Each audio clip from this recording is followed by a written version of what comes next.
Yo, what's going on? It's that R.E. crooked letter. Yo, it's me. It's that DOOGIFRANCHISE. It's a re in the place to be, ready to go bell to bell with my boy Rel and raise some hell. You know what we doing today. You know what it's about. You know what we talking about. Today is Sunday. Yesterday was a great day. And you know what was yesterday? The Sami Elimination Zayn's Chamber. burial. No. Why? No. Elimination Chamber. Sorry. Hey, come Elimination on. Chamber. All in all, yesterday was a great show.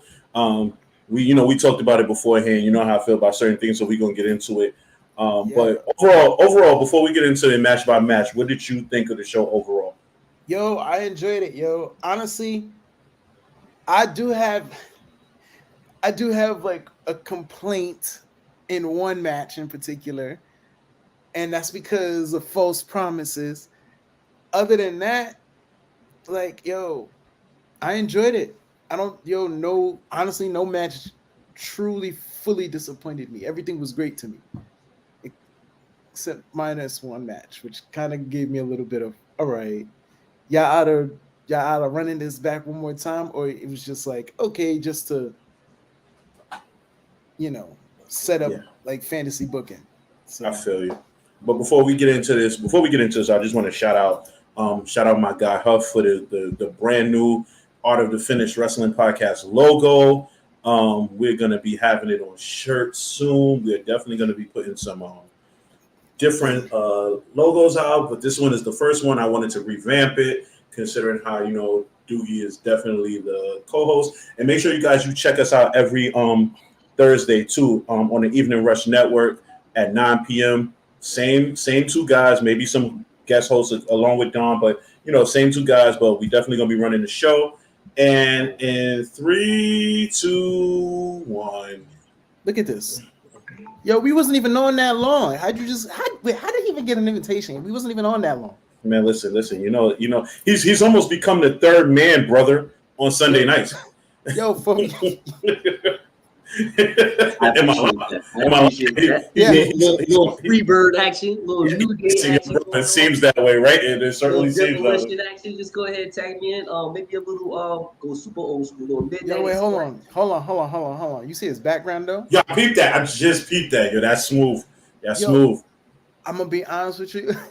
I What's don't know up? if they'll take us down for that. That is true. You might have to adjust that because that is Okay, WWE copywritten stuff. They might flag us. they might. So you know what? Give me a second. I was trying to be cool. Give me a second. I get it, I yeah. get it too. That was actually You, I dig it. I thought that was. I was like, that's swag. That's I I'm give him glad you swag. thought about that because I'm looking at it. And I'm like, yeah, they might flag us in on. I mean, we're technically not recording it. It's just playing in my background. You know what It I mean? might But be, I but understand. technically. If this is being recorded and that's play, yeah, that's All right, before we get into the pay per view, first of all, welcome the Late Night Flight podcast host himself, Nasor. AKA everybody's favorite Henny Badger. It seems that way, aka the support man himself, Yes. Mr. Nasor Nuru. How are you doing tonight, my brother? I'm doing well. Before we, matter of fact, I ain't even get into before we start. You know, I got antics to me.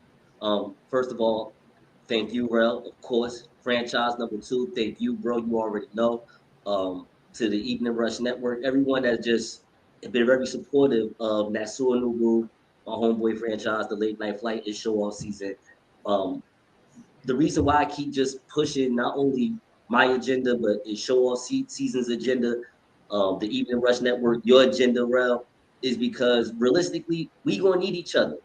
We like this podcast thing is super huge, and like my man franchise just basically said, we're just cross promoting. I wanna show people that I can recognize other podcasters, other personalities that are doing their thing out here in the NYC, Jersey area. Hopefully, you guys will do the same for me when episode 101 of the Late Night Flight returns.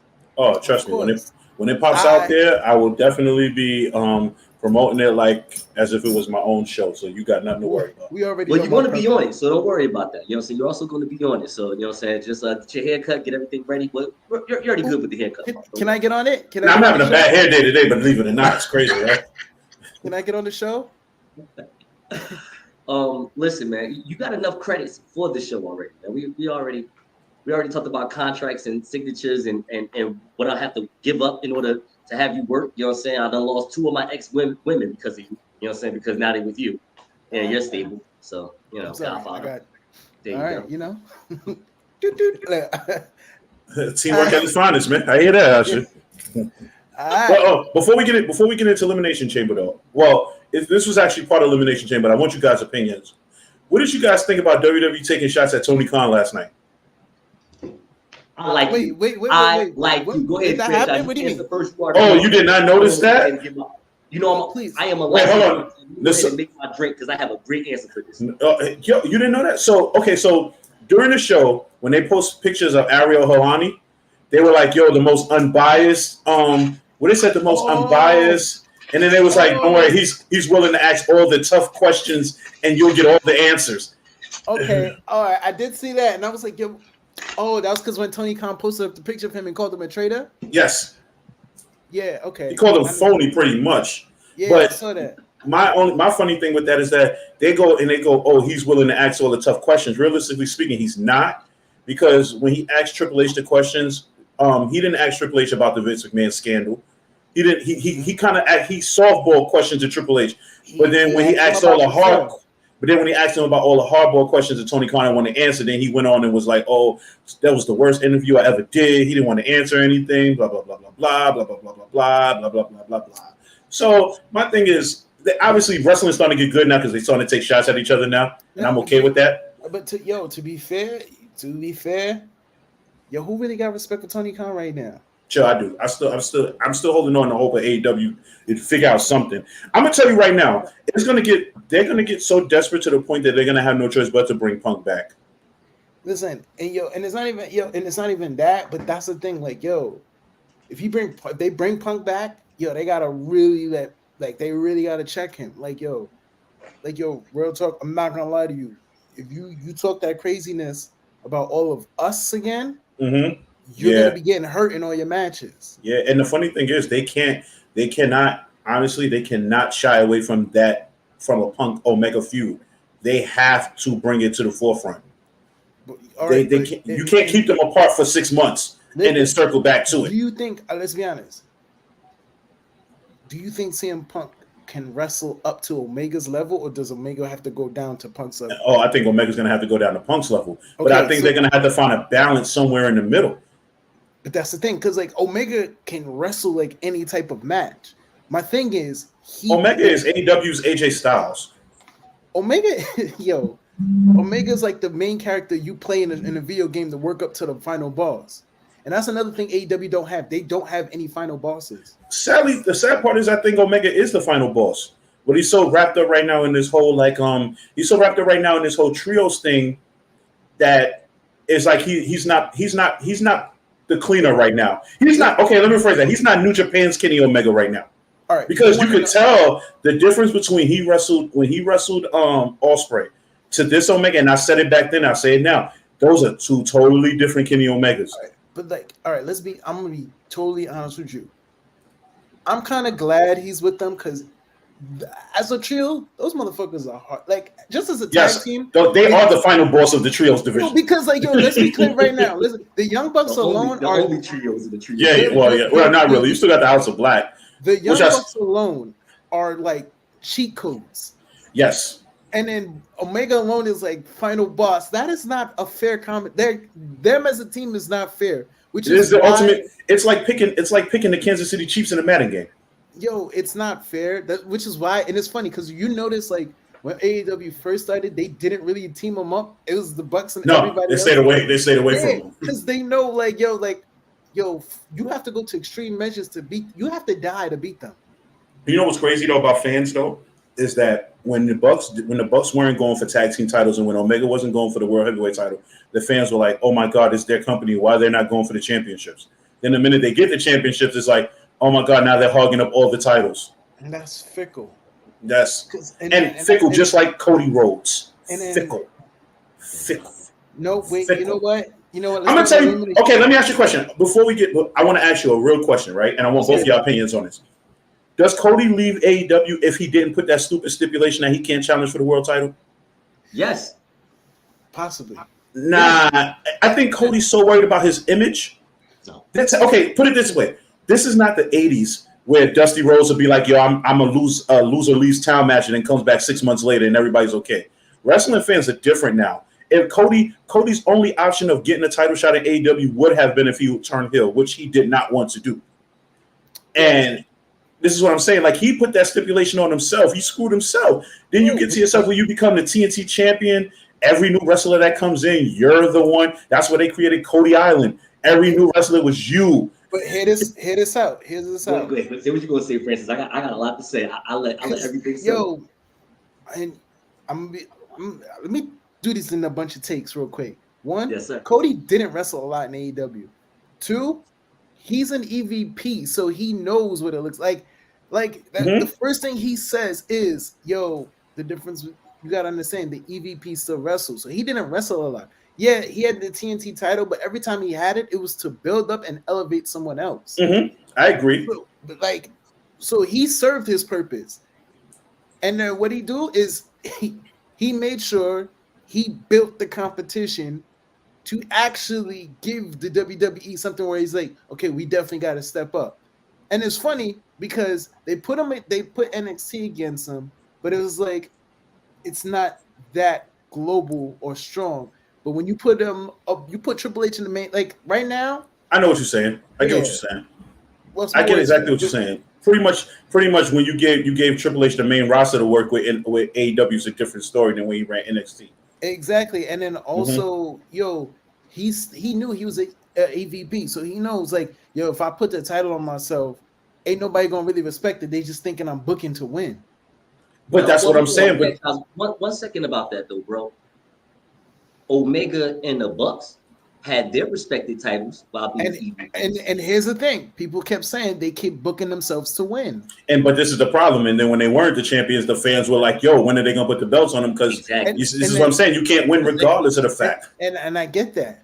So Cody, and then on top of that, I'm not gonna lie to you. I personally think like what they had money issues. I personally think, and this is my personal opinion, it don't have to be facts or true, so you don't have to come to me and be like, oh, you're a liar. This is what I think. I think when they signed Punk for that big deal, and you started really seeing Cody last, because they couldn't afford to keep Cody. Because let's be real, Cody was on other shows and stuff doing the promo and showing the face and the name and building stuff up. It wasn't CM Punk. Cody is doing now in WWE what he was doing in AEW. It just looks different now because WWE has marketed him differently. Yeah, and then the fact is he's not an EVP. Yes, he's not like he's actually just an employee now, so he doesn't have the extra pressure on him to do all the extra stuff. Exactly, and look at all I'm not gonna mind. Most of the dudes right now that's heavily featured on TV were Cody Rhodes dudes that he built up. Sammy Guevara, MJF, Ricky Starks. I'm gonna tell you right now, AEW's money feud right now, and maybe you'll agree with me and maybe you won't. I think their money feud right now is a heel MJF versus a babyface Adam Cole. I don't know when you put it. I don't know if you wait until. I don't know if you do it at May's pay-per-view. I don't know if you hold off until September's pay-per-view.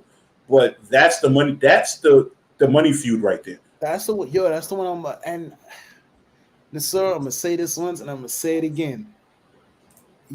He's gonna get eaten alive against Adam Cole. Yes, he is. Microphone. Yes, he is. Yo, Nasor, when Nasor, you know how when you do like your IG stories, you need to go back and do the IG story of when Adam Cole ate up Karrion Kross, because his career was never the same after that. That's what killed him, right? Yeah, that was a great promo too. It was never the same after that. They ring the freaking bell. I remember that promo. He said, son, like he said, your presentation is all of this, the lights, the girls. My presentation is when they ring the bell. That's right. And then, right. and the funny thing is, I'm going to tell you, And you know the best part, I'm sorry to cut you off real quick, but you know the best part about being a wrestling fan and Adam Cole, we've never really seen what Adam Cole could really do as a babyface. We've seen hints of it. We've seen hints of it in NXT when he fought McAfee, but we've never really got to see like that all full out baby face and on his own too on top of that. And you never really seen Adam Cole go fully off on a promo. One second. I have let you two do your great conversations. I just feel like I just been sitting here just watching the show like I usually do on Thursdays at 9, of course, the Already Finished podcast. Hit me out. You good? Damn, you good.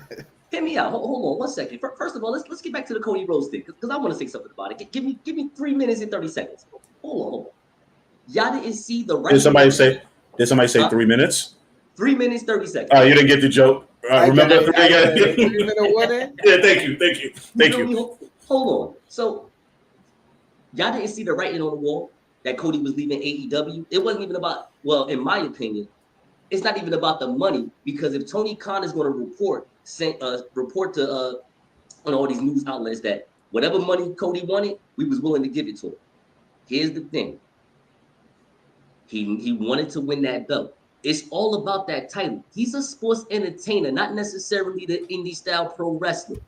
The reason why he never turned heel is because he knew he was leaving in the first place. The WWE, what they lack, fellas, they lack babyface. They lack them like no business. The last babyface they had was John Cena. He got to run crazy with that for 10 years. With that being said, Cody saw the writing on the wall. I can take advantage of it. WWE, be a heel. I said the same thing. Yep. Belt right on back. That's not a big deal. I'm going to finish up Daddy's business in the WWE first, because that's going to put him over. I believe that the AEW locker room just didn't like the whole reality star / wrestler style of Cody Rhodes. Like AEW is supposed to be this new rebirth of pro wrestling. So you having movie deals and reality shows, that wasn't supposed to be it. Because realistically, Kenny Omega and Young Bucks, they not getting any movie deals or any reality TV shows. At the end of the day, Cody Rhodes is a sports entertainer. See, but this is also why I've been saying nobody in AEW has legit transferable skills, which is why you cannot call them mega stars. Mm-hmm. Like the people, right. But their platform is not built for them to be. I'm not saying like this. They can be superstars, but when you go to AEW, you're going there to be a superstar. That's what you're doing. Like Britt Baker, if she leaves AEW and go to WWF, there's a chance she might blow and be Becky Lynch. So like check. That's a chance, but that's a risk you're willing to take, though. Okay. I mean, MJF would take it. Yeah. Oh yeah, we know that already. Hear me out. Yeah. Yo, WWE / FWCW all belt mega stars, because that's who you draw. That's who people pay to see.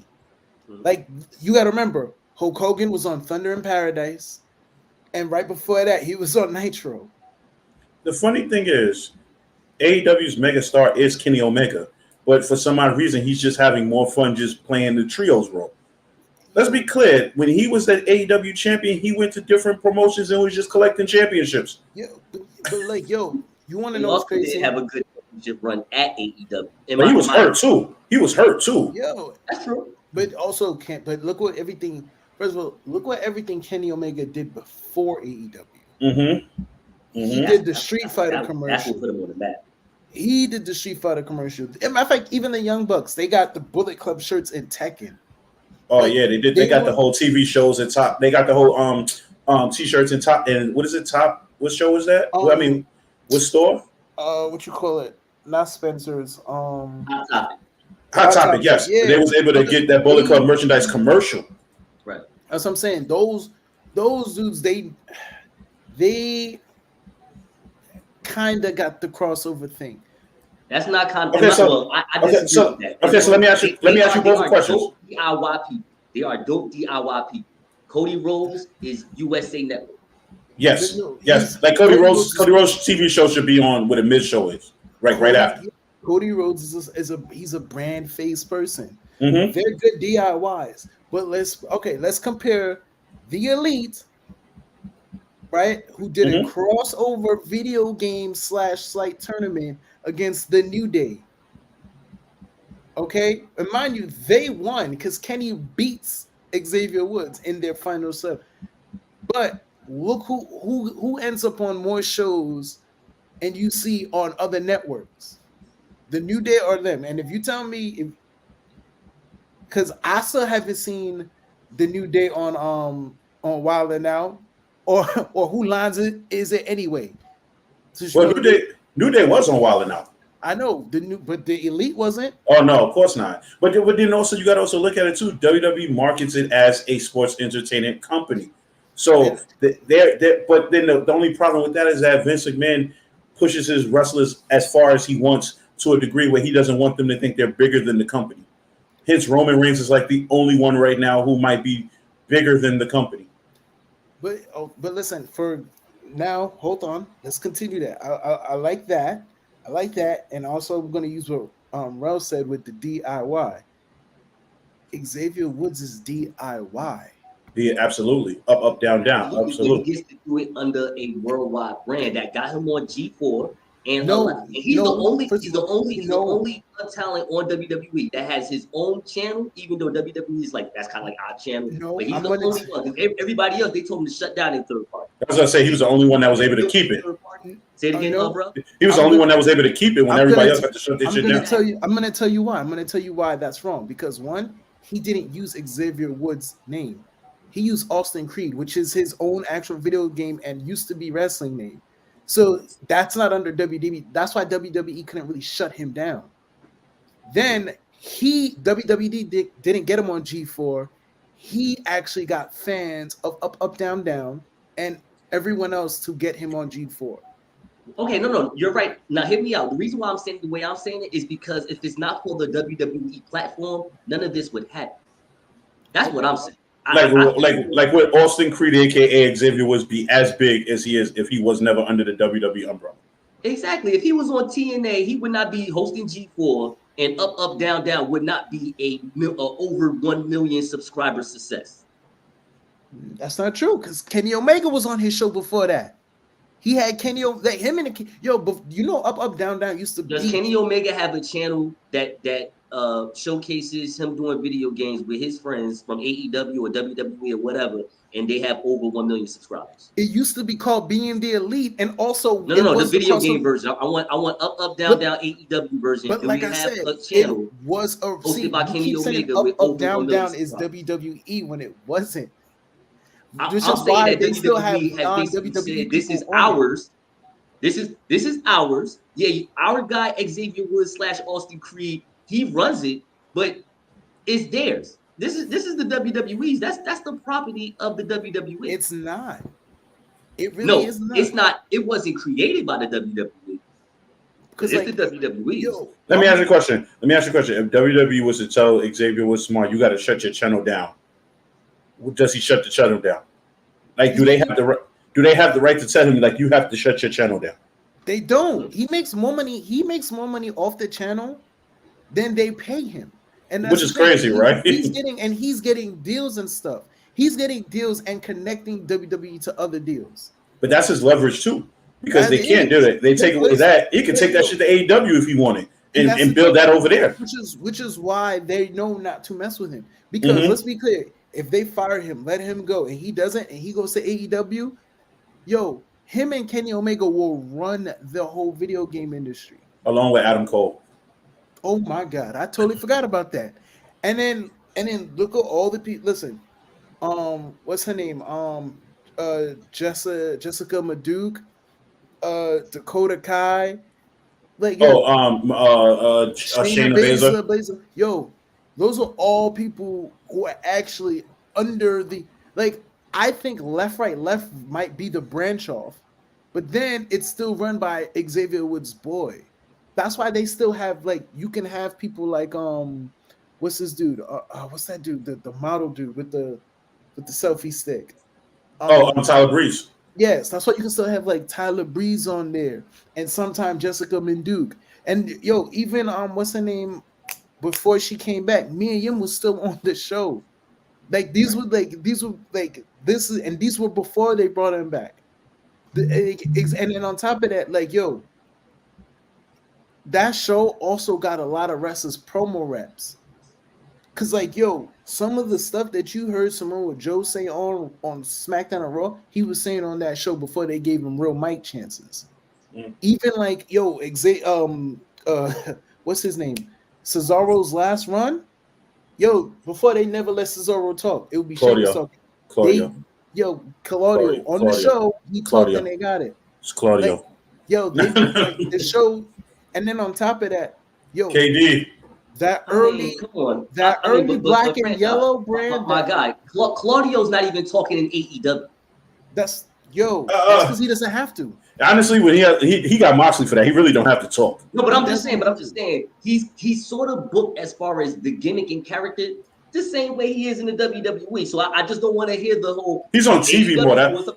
So the difference between Claudio in WWE and AEW is that he's booked more, he's winning more, and he's actually looked at as a legitimate serious threat.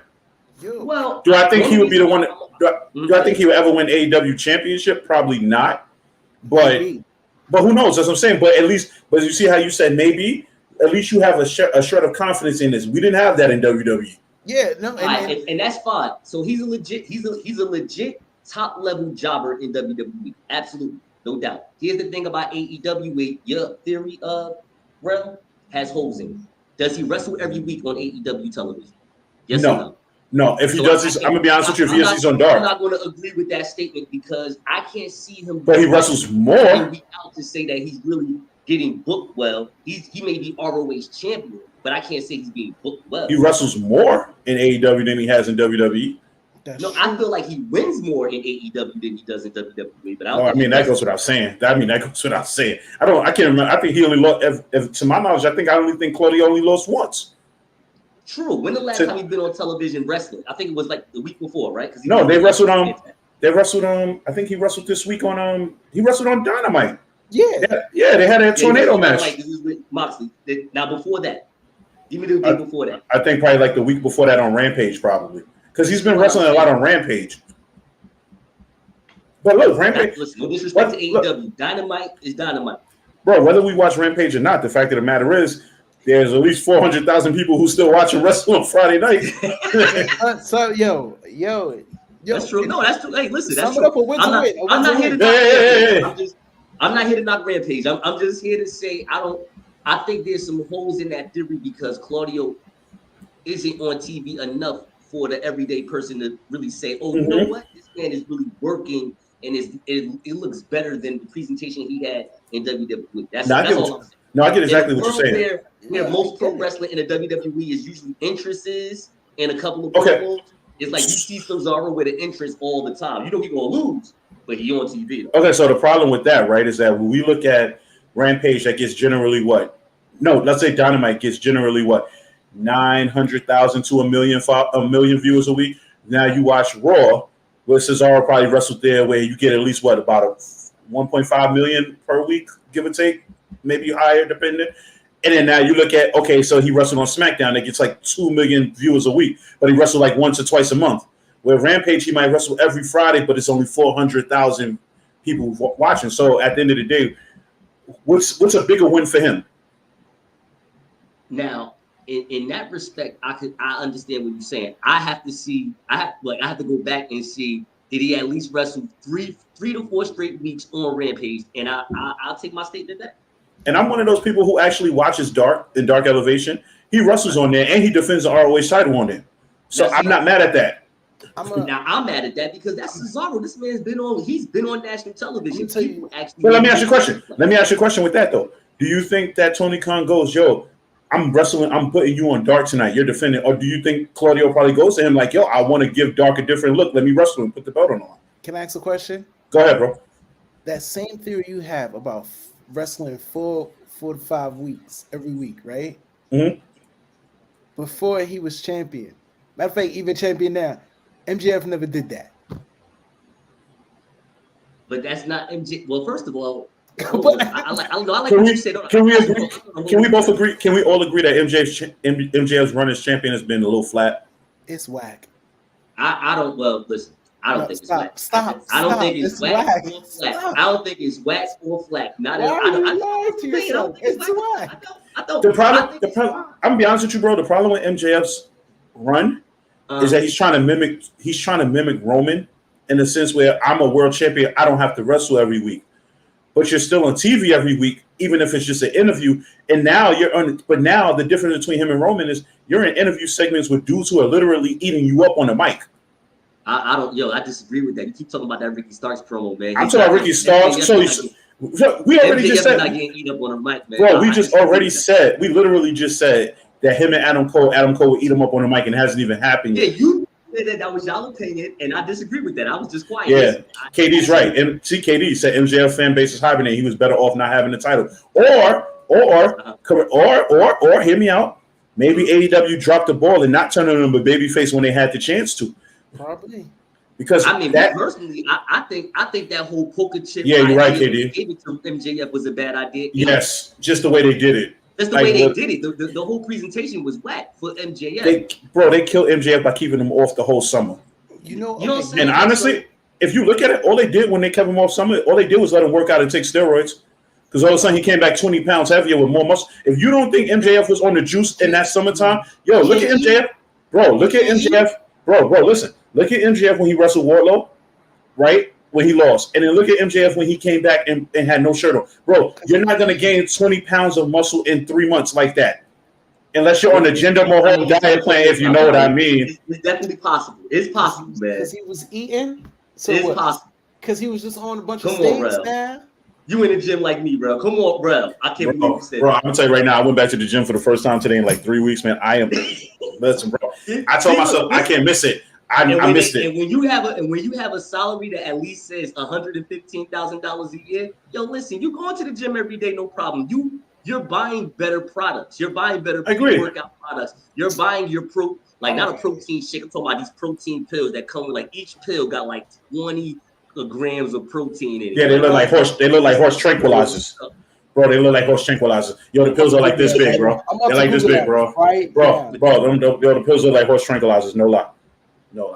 KD said MJF is overdue for a classic match or storyline. That might be Adam Cole. I'm telling you, right now, you probably have no hotter babyface than Adam Cole, no hotter heel than MJF. You want to know what's an issue with MJF for me? He does the same shit in every storyline. Yes. But you know what? Okay, so let me ask you a question. Wait. No, I know where he's going with this. Now I know where he's going with this. But I'm gonna counteract that. So what's the difference between that and Roman's storyline? Every match that Roman has is a ref bump. Tell me I'm lying, this or it's a ref bump. It's so interference, and it ends with okay. First of all, the ref bump always ends with the good guy pinning Roman for more than a 3 count. I'll definitely tell you the difference. Once that ref fell out yesterday, and we're gonna get to that, I was just like, here we go with the bullshit again. I kid you not. I was like, here we go. Okay, in my opinion, MJF is a chicken shit heel. He's a chicken shit heel whose gimmick, his personal gimmick is, I don't have to wrestle. That's what he always say on the mic. I ain't got to wrestle. I'm just here to talk to you schmucks and a couple of you fat women, and then he do some BS and flip the mic and leave. He'll wrestle in 2 weeks. That's his thing. Roman is final boss. He's final boss. You want to see me? Hey, Jay, you go get him. Bro. Next week, Jimmy, you go get him. Next week, Solo, you go get him. Yeah, MJF can't be chicken shit. MJF can't be chicken shit hill when he catch a clothesline for Takeshi off the top rope and lands on his feet.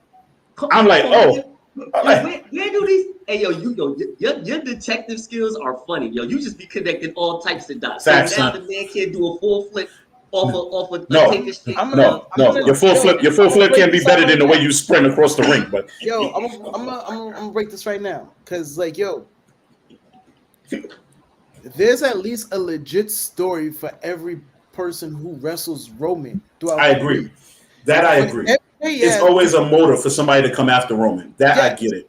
MJF, even before he had the title, it's you have to do same with Chris Jericho, Cody, CM Punk, and right now Daniel Bryan. It's like they playing Street Fighter. Or bro, you want me to say? You gotta wrestle every person with a stipulation. You want me to tell you? If you lose this, you want me to tell you how I would have booked MJF's title run? And this is some real shit. I would have booked MJF's title run against every wrestler who he beat coming up that he cheated to win. Like, for example, he cheated to beat Darby. He cheated to beat any other wrestler that he's fought. His challenges would have been those guys coming back after him for the title until he would have met a wrestler that he didn't fight yet. That would have just been like, oh, shit, now I got to fight somebody who I didn't cheat on before, but I'm going to do what I can to cheat, but it's not going to work this time. And in my opinion, that's a great idea by you. That's not his fault though. That's Tony Khan's fault. Absolutely. That's just Tony Khan. Like, Tony Khan, call me. I'll book the show for you if you need me. Gotcha. I will say this just to give you points, franchise. MJF don't have to be champion. He never had to be champion. He don't. They don't. But Tony Khan and his team, they did it because they wanted him to come back. They did it. This is their fault. Because I would still be a fan of MJF whether he had the title or not. I don't think the title run right now is terrible, only because he only fought like 2-3 people. He hasn't had a real run yet. Let me see what this Iron Man match gonna look like next week. Okay, all right. Let's see what this looks like. I'm gonna let you have that. But right now, I'm not gonna do that. But at the same time, I saw a new rule of the Late Night Flight podcast here on the Art of the Finish. I'm letting you know right now, I did not want MJF to win a title. He didn't need to, especially if he's gonna have this 2024 campaign. I'm going to the WWE anyway. If I was Tony Khan, I would have never gave him the title. You want the title one day? Wait till you come back. Come back to the WWE. Come back from the WWE, and we'll talk about it then. Yeah, because you just made his star bigger when he decides to go to WWE. Oh, he going. His boy already there. So you know what? See, the WWE, they're gonna run that storyline right on back. Facts, because they're gonna keep Cody as champion to MJF show up at the Rumble. If you don't think that's what they not, don't be surprised if that might not be next year's WrestleMania main event. That would be crazy. That would be crazy. Although I ain't gonna lie, if I was Seth Rollins, I probably want to fight MJF for somebody because Seth Rollins deserved. But I think at some point, I think the night after Mania, Cody's gonna split the belts. I don't see Cody holding on to both belts. You know what? I'm glad you talked about that because I wanted to. That's why I wanted to call 2 weeks ago, and for some reason this phone ain't work. But it's all good. I love it. Don't worry about it. That was Don's fault. Let me. He got blocked. He was like, "Oh, is that the sword?" That's exactly what he did. Nah, all jokes aside, I don't think that the belts have to be split. I think that the champion just needs to be on both shows. Nah, belts need to be split, bro. Because God forbid, let's just say something happens and Cody gets hurt again. Now you got to do a tournament, and they're going to be forced to have to split the belts anyway. Remember, Cody's thing is Cody always just wanted the WWE Championship. Cody didn't really care for the Universal title. So that's just extra credit right now at this point. So you telling me are you telling me, Rel, that you're going to be the wrestling fan that's not going to bitch and moan when WWE, because you know what they like to do, they'll do a BS promo. You saw what he did to Keith Lee in NXT. Oh, he gonna come out the night after Mania. I'm gonna just get rid of this. Cody gonna come out. Cody's so weak, bro. I'm gonna tell you what's gonna happen. Cody gonna come out the night after Mania. He gonna have both belts in his hand. He gonna cry in his promo because he always cry. He gonna be like, "I did this for you, Dusty." Yo, stop and then him crying. Because he gonna cry. Because he does it all the time. And I'm not saying that's even better. But what I'm saying is that he gonna cry. He gonna be like, "I did this for you," and he gonna be like, "At the end of the day, I'm gonna do something that should have been done a long time ago. I'm gonna separate these titles and have another rightful champion on another show." Watch, I'm telling you. Same with Kevin Owens and Sami Zayn. They're gonna do the exact same thing. They're gonna split the belts right after me. Watch. Hold on. You know what? That's a real big argument. What's up? So after you're done, now let's get into Elimination Chamber. After that last statement, then let's get into Elimination All Chamber. the baby faces are gonna split their belts because they're gonna realize that's the baby face thing to do. All I want to say is to the IWC, I think that we're looking at this a little like just too ABC WWE as far as what they want to do. They want to have two belts on two shows because they're saying that Fox won the champion and USA won the champion. I just personally feel like if it was the 90s, The Rock would be on both shows. Austin would be on both shows. Kurt Angle would be on both shows. And this is how you build the star of stars. If WWE keeps saying, "Hey, we have a lack of star power," then build it by making the top people you have dominate your league. They don't do that. You know who when Roman has a chance to dominate, he takes off for 2 weeks. So it don't even matter anymore. But we love Roman so much, he can do whatever. All right, so okay. You know who was on both shows when they were champion? Sasha Banks and Bailey. Let's do it. I agree. So let's get into this Elimination Chamber now. Let's start with match one. Start with match one. Before we get into that, I just want to say the build to Elimination Chamber between Roman and Sami was great. My only problem was that they didn't have Roman show up on Friday. That was my only problem. Like, at the end of the day, you're promoting the biggest show probably all year because it's probably going to be the biggest show all year. I don't care what you say. Crowd-wise, that's going to be better than WrestleMania. But we'll yes, see. it is. Yes, it we is. will see. You're never going to get a rabid crowd like that again. We will see. But the fact that you didn't have your world champion on the show before, the show the night before, is mind-boggling to me. Even if it was a backstage promo, even if he would have came on the screen and cut a promo on Sami Zayn at the end. Like, I get you wanted Sami to look like the hometown hero, and you did that. But and Roman did enough job over the last couple of weeks building himself into this monstrous heel to get booed. But the fact of not having your world champion on the show before the go-home show, the legitimate go-home show before the pay-per-view, and then you still have him win the next night, yeah, I got problems with that. But we're going to get into Elimination Chamber. Bro, you sound like a man that likes to see Roman every Friday, which means you wouldn't mind seeing some more Roman on Mondays too. That's what it sounds like to me. Absolutely not. What I sound like is a fan who doesn't understand why your world champion is not there for the main event of probably the biggest show or the second biggest show of the year with the hottest crowd in fucking a long time to promote the show the night before. That's the problem I have. I would have said the same thing if it was Cody. I would have said the same thing if it was Kevin Owens. And no, we're on the same page. We're on the same page. I'm just saying it a little differently. I'm just saying this is why I don't mind the champions. Huh? No. Somebody tapping? Yeah. It just stopped. I don't mind seeing the champ. I don't care if it was AEW and they had if Rampage was at another place. If Kenny Omega could have the title and be on both shows, I would respect that. It would make me like Kenny Omega so much more. That's my point. No, I get what you're saying. I get exactly what you're saying. Absolutely. So let's get into the first match. The first match was the Women's Elimination Chamber. All right. Yo, how y'all feel about that match? Who is your MVP? What is the good? What is the bad? What is the damn? The right person won. That's all I'm going to say. And I was afraid WWE was going to do some dumb shit where the right person wasn't going to win, but they did it. So I'm happy about that. Would have been their other option. And knowing WWE's logic, they probably would have been Carmella. I'm going to tell you right now, Vince McMahon was in charge, it would have been Carmella. It would have been Carmella. But thank God Triple H has some creativity left. So it was because he ain't gonna be part of creative no more after WrestleMania. But we will talk about that. But yeah, I'm glad that Asuka won because Asuka and Bianca at WrestleMania is gonna be a banger.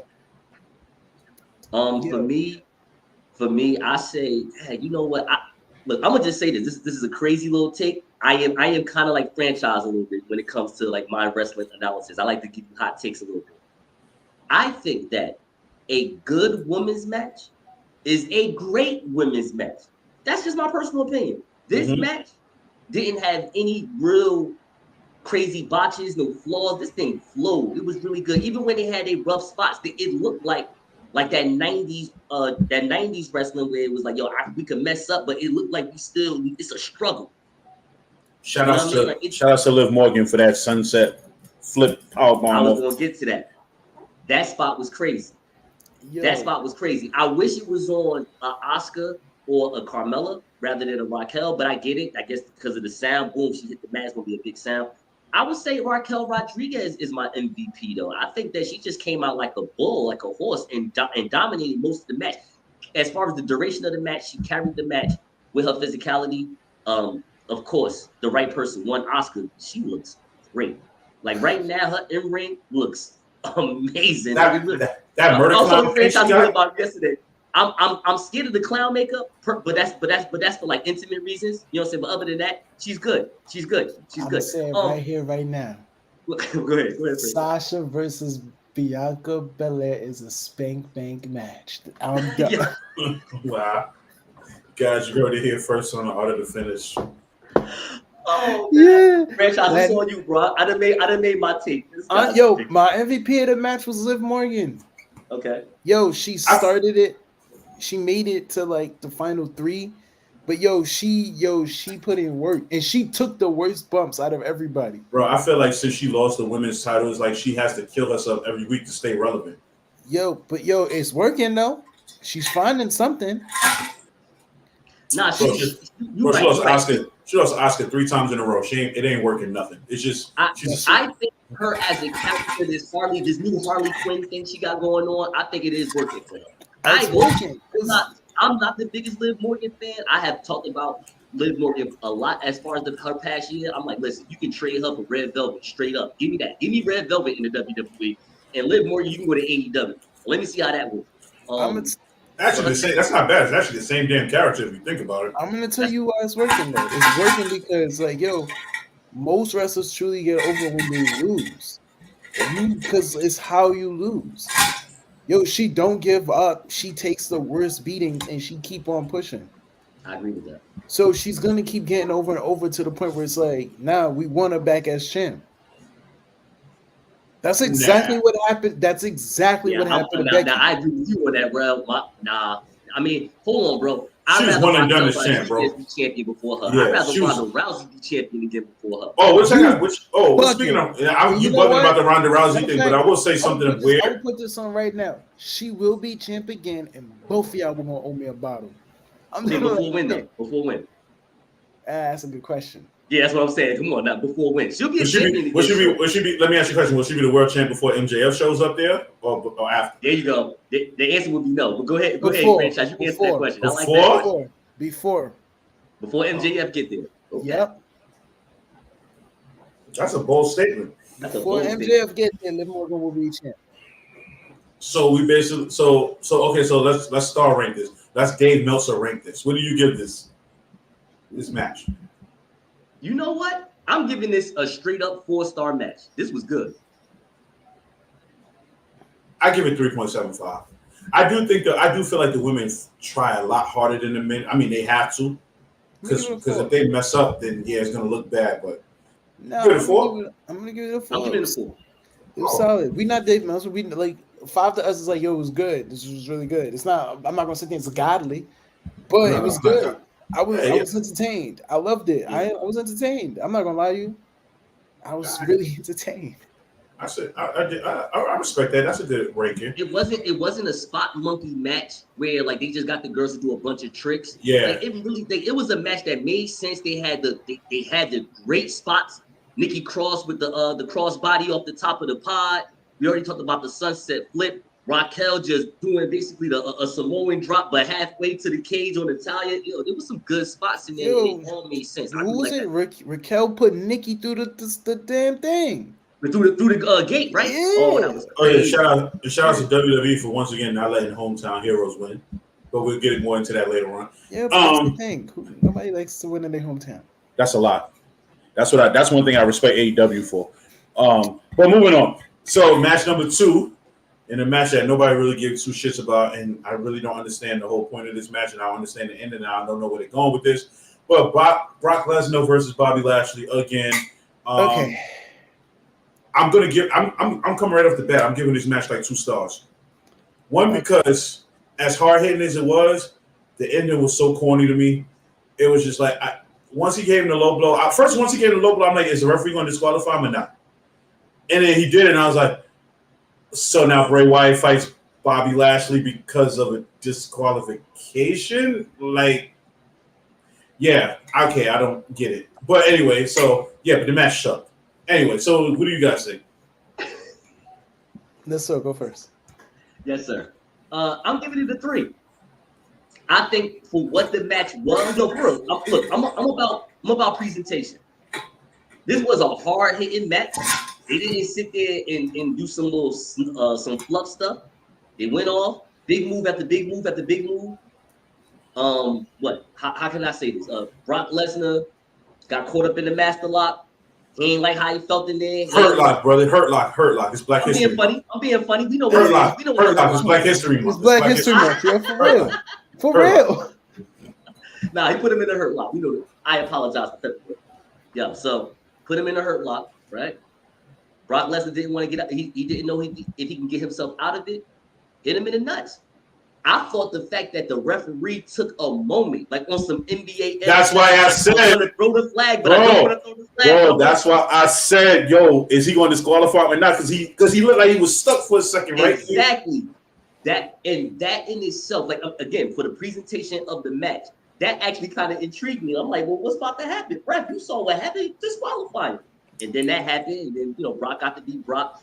I think the worst part of this match is that we really don't know what's going to happen next. And with Brock Lesnar and Bobby Lashley and those type of guys, we kind of want to know what the next feud going to look like. Like, is this going to bring Brock Lesnar to Gunther or not? And the Bobby Lashley Bray Wyatt, I mean, you could just do that next week on SmackDown. Like, you ain't got to give me that on people. I don't need that. All right, so my two, I got two problems with this match. One, why does a poor referee have to always get beat up by Brock Lesnar? It's his second pay-per-view in a row. Like, yo, he's literally destroyed. And from what I heard, that F5 to the floor wasn't supposed to be a spot. That Brock did that like on his own. And if that's the case, they need to figure this something out, because that's the second time he did something to the referee at a pay-per-view where it wasn't playing. I don't care how crazy you can't let this man continue to get away with extra shit. Like, because what if these referees like taking bumps to these wrestlers backstage when they be having fun before the show starts? Bro, I'll be honest with you. As a referee, I probably wouldn't mind it, but being as Brock Lesnar, I don't want you touching me. Nah, because Brock Lesnar don't look like he doesn't know the difference between you being 280 pounds and 180 pounds, and that's scary. So, and then my second problem I have with this match is just like, once again, you just don't know the direction they're gonna go with again in this now, because it's like Bray Wyatt came out and threw a curveball, which maybe now when you think about it, WWE might have just did that on purpose. Bray Wyatt came out and threw a curveball like, I want the winner, when realistically speaking, this was never supposed to happen in the first place. And now you're stuck with like, now is Bray supposed to fight Bobby because he said the winner, but then he said whoever survives or Brock survives, so now as he fight Brock, was that just a setup? And now you won't get Brock and Bray, because then that's just, now you just falsely advertise the match now. Like, and then now all of a sudden Bray is with Uncle Howdy. Like, where did this come from? Like, this dude was beating him up. Now all of a sudden they like a tag team, but they're not a tag team. Or they look like his alter ego that just came. I hate Bray Wyatt. I'm just gonna say right now, I hate Bray Wyatt. Do everybody remember, real quick, do anybody remember the Extreme Rules pay-per-view? Everybody went crazy over Bray Wyatt coming back. Yeah. Now he's basically a mid-card jobber. He might be. He hasn't jobbed yet. He's jobbed to me. What's going to happen? He's jobbed to me. He's jobbed to me. I will give my 2 cents and then we move on. The match itself was a 3 for me. The ending was a 1, and the reason why I hate the ending. So now that's a 2.75. And it's not because of the low blow. It's not because of the ref bumps. It legit was, and FUL, because it was because of Bray Wyatt that ruined the match for me. Yeah, because now you're stuck with confusion, right? I said that. I was like, Oh, and another thing that's confusing: who is the babyface and who's the heel in this match? Neither. This is literally just. This is what Godzilla King Kong's supposed to be like. Well, Brock is the babyface. Yeah, because it seems that way. No. It's weird. Like, I hate fans. Because the way they act. Yo, bro, I hate fans. And I'm going to tell you why I hate fans. Because, Lashley has done nothing to warrant being booed. Brock has literally screwed this man out of his U.S. title. And every week he's come back and beat the shit out of Brock. Yet he gets booed and Brock gets shit every week. I'm not understanding this. Has Brock reached that territory that The Undertaker and Shawn Michaels and Triple H has reached now, where no matter what you do, you can't get booed? Yeah. Yes. Yes, but the answer is yes. Come on, Brock is the beast. You know what's up. Whatever Brock wants to do, and we down for it. But go ahead, franchise. They were hated. Listen, this whole month they hated on Bobby Lashley because it was Black History Month. Facts, that's what I'm saying. Hey, here y'all go. And that man black. Like, there's no mistakes about it. Yeah, they hated on Bobby Lashley because it's Black History Month. It was like, man, you got the month. You don't need the applause. No. They literally booed this man because he got beat up by Brock and tried to get away. And Seth was like, you're supposed to be this U.S. Marine. Come defend your belt. And they cheered when Seth won. But I think fans hate I think the fans hate they hate armed service people. To be fair, Seth Rollins is GOAT though. But all right, so let's hit up that tag match, that mixed tag, the Grit couple, Okay, versus the Judgment Day. I'm not gonna front. This was a damn good match for what it was. MVP of the match. Dom MVP running of the away, match. Dom running away, and then coming back to the heel heat is hilarious to me. I like the double powerbomb spot with the females powerbomb and the male wrestlers. I do too, Um, for obvious reasons. I bet. I like. My only problem is that they botched one of the near falls. Edge had to kick out, and Beth was a little too late, and you could tell that the referee had to kind of alter his arm because he instead of going all the way down, he kind of like swiped it under his stomach. Like yeah. But besides that, I want to say the right person won, but if they have another match at WrestleMania, then this didn't make any sense because Edge already won. Like the feud is over. Okay. Matter of fact, so who? No, sorry. Give your takes and let's go. All right, I got you, bro. So for me, I really thought that if Rhea would have pinned Beth Phoenix, would have made her look good coming to Friday where she's gonna do her face-to-face with Charlotte. I like Rhea. She is this woman is fire. Like this is the type of presentation WWE been needing from the women's division since like at least the last 6 years. Like this, it's a whole nother thing going on. That presentation is crazy. But the thing is, the match was good. That's another for me. I want to say, you know what? I want to say 4, but because I'm gonna give it a 3.75. I'm gonna do what my boy Rails just did. I'm gonna give it a 4, bro. I'm gonna give it a 4. You know what? I'm give it a 4. But here's the thing. Y'all gonna laugh at me when I say this. You asked who the MVP was, franchise. Yo, I gotta give it to my man Dom, man. Ex-con Dom, man, is the MVP. Like I think his ringside antics was just it carried over the match. Like the match was a match. Realistically, the match was a match. They had some good intergender spots, all that. That was cool. And I think everybody did like play their role very right. Dominic kept the match going as far as for my eyes. Like I'm watching this match because of the antics that ex-con Dom is running around. He's my MVP, man. I got a hot take real quick. Speaking of Dom, right? Yes. Because everybody's saying like the WrestleMania match would probably be like Dom versus Rey Mysterio, right? I honestly think that the match should be a little switched. I honestly feel like it should be Dom and Damian Priest versus Rey and Santos Escobar. Because if you've seen the little backstage thing that Santos and Rey had, you would understand why I feel like it should be a tag match instead. Because Rey doesn't need to win. Dominic is not going to pin Rey. And you let Damian Priest and Santos just go banger for banger for like 10 minutes, 15 minutes. Yeah. Me personally, I like Rey versus Dominic. I don't want Santos to get in there. I don't want anyone else to get in there. I think this is like that storyline in itself. Rey versus Dominic, father versus son. It gets no better in pro wrestling. Because that's never been done. Well, it's only been done with Vince and Shane. Yeah, but even then, nobody really cared about that. All right, but this one they do because everyone hates Dom now. But my take on the match, clever. Smart ass booking and clever. So, and I'll explain. Because if you do want to still do another blow off, you could just do Edge and Balor because hold on, they barely touched each other in the match. And then that Beth Phoenix Rhea Ripley match we wanted, which we thought we was gonna have at WrestleMania. We kind of got it in this match because they did most of the work. Like, you got a little bit of Finn and Edge, which was like a little touch in the beginning and then a little touch at the end, but majority of the match was the women. And I'm not gonna lie to you. And then on the fact that they managed to not let Rhea take the pin, so she can still head in. Talking about I never lost that match. That's the most important part. Exactly, and she stopped Finn from tapping because she was like, "You better not tap to something like this." She's the leader of Judgment Day. I don't care what nobody says. So as of now, she's like, we got a lot in this match.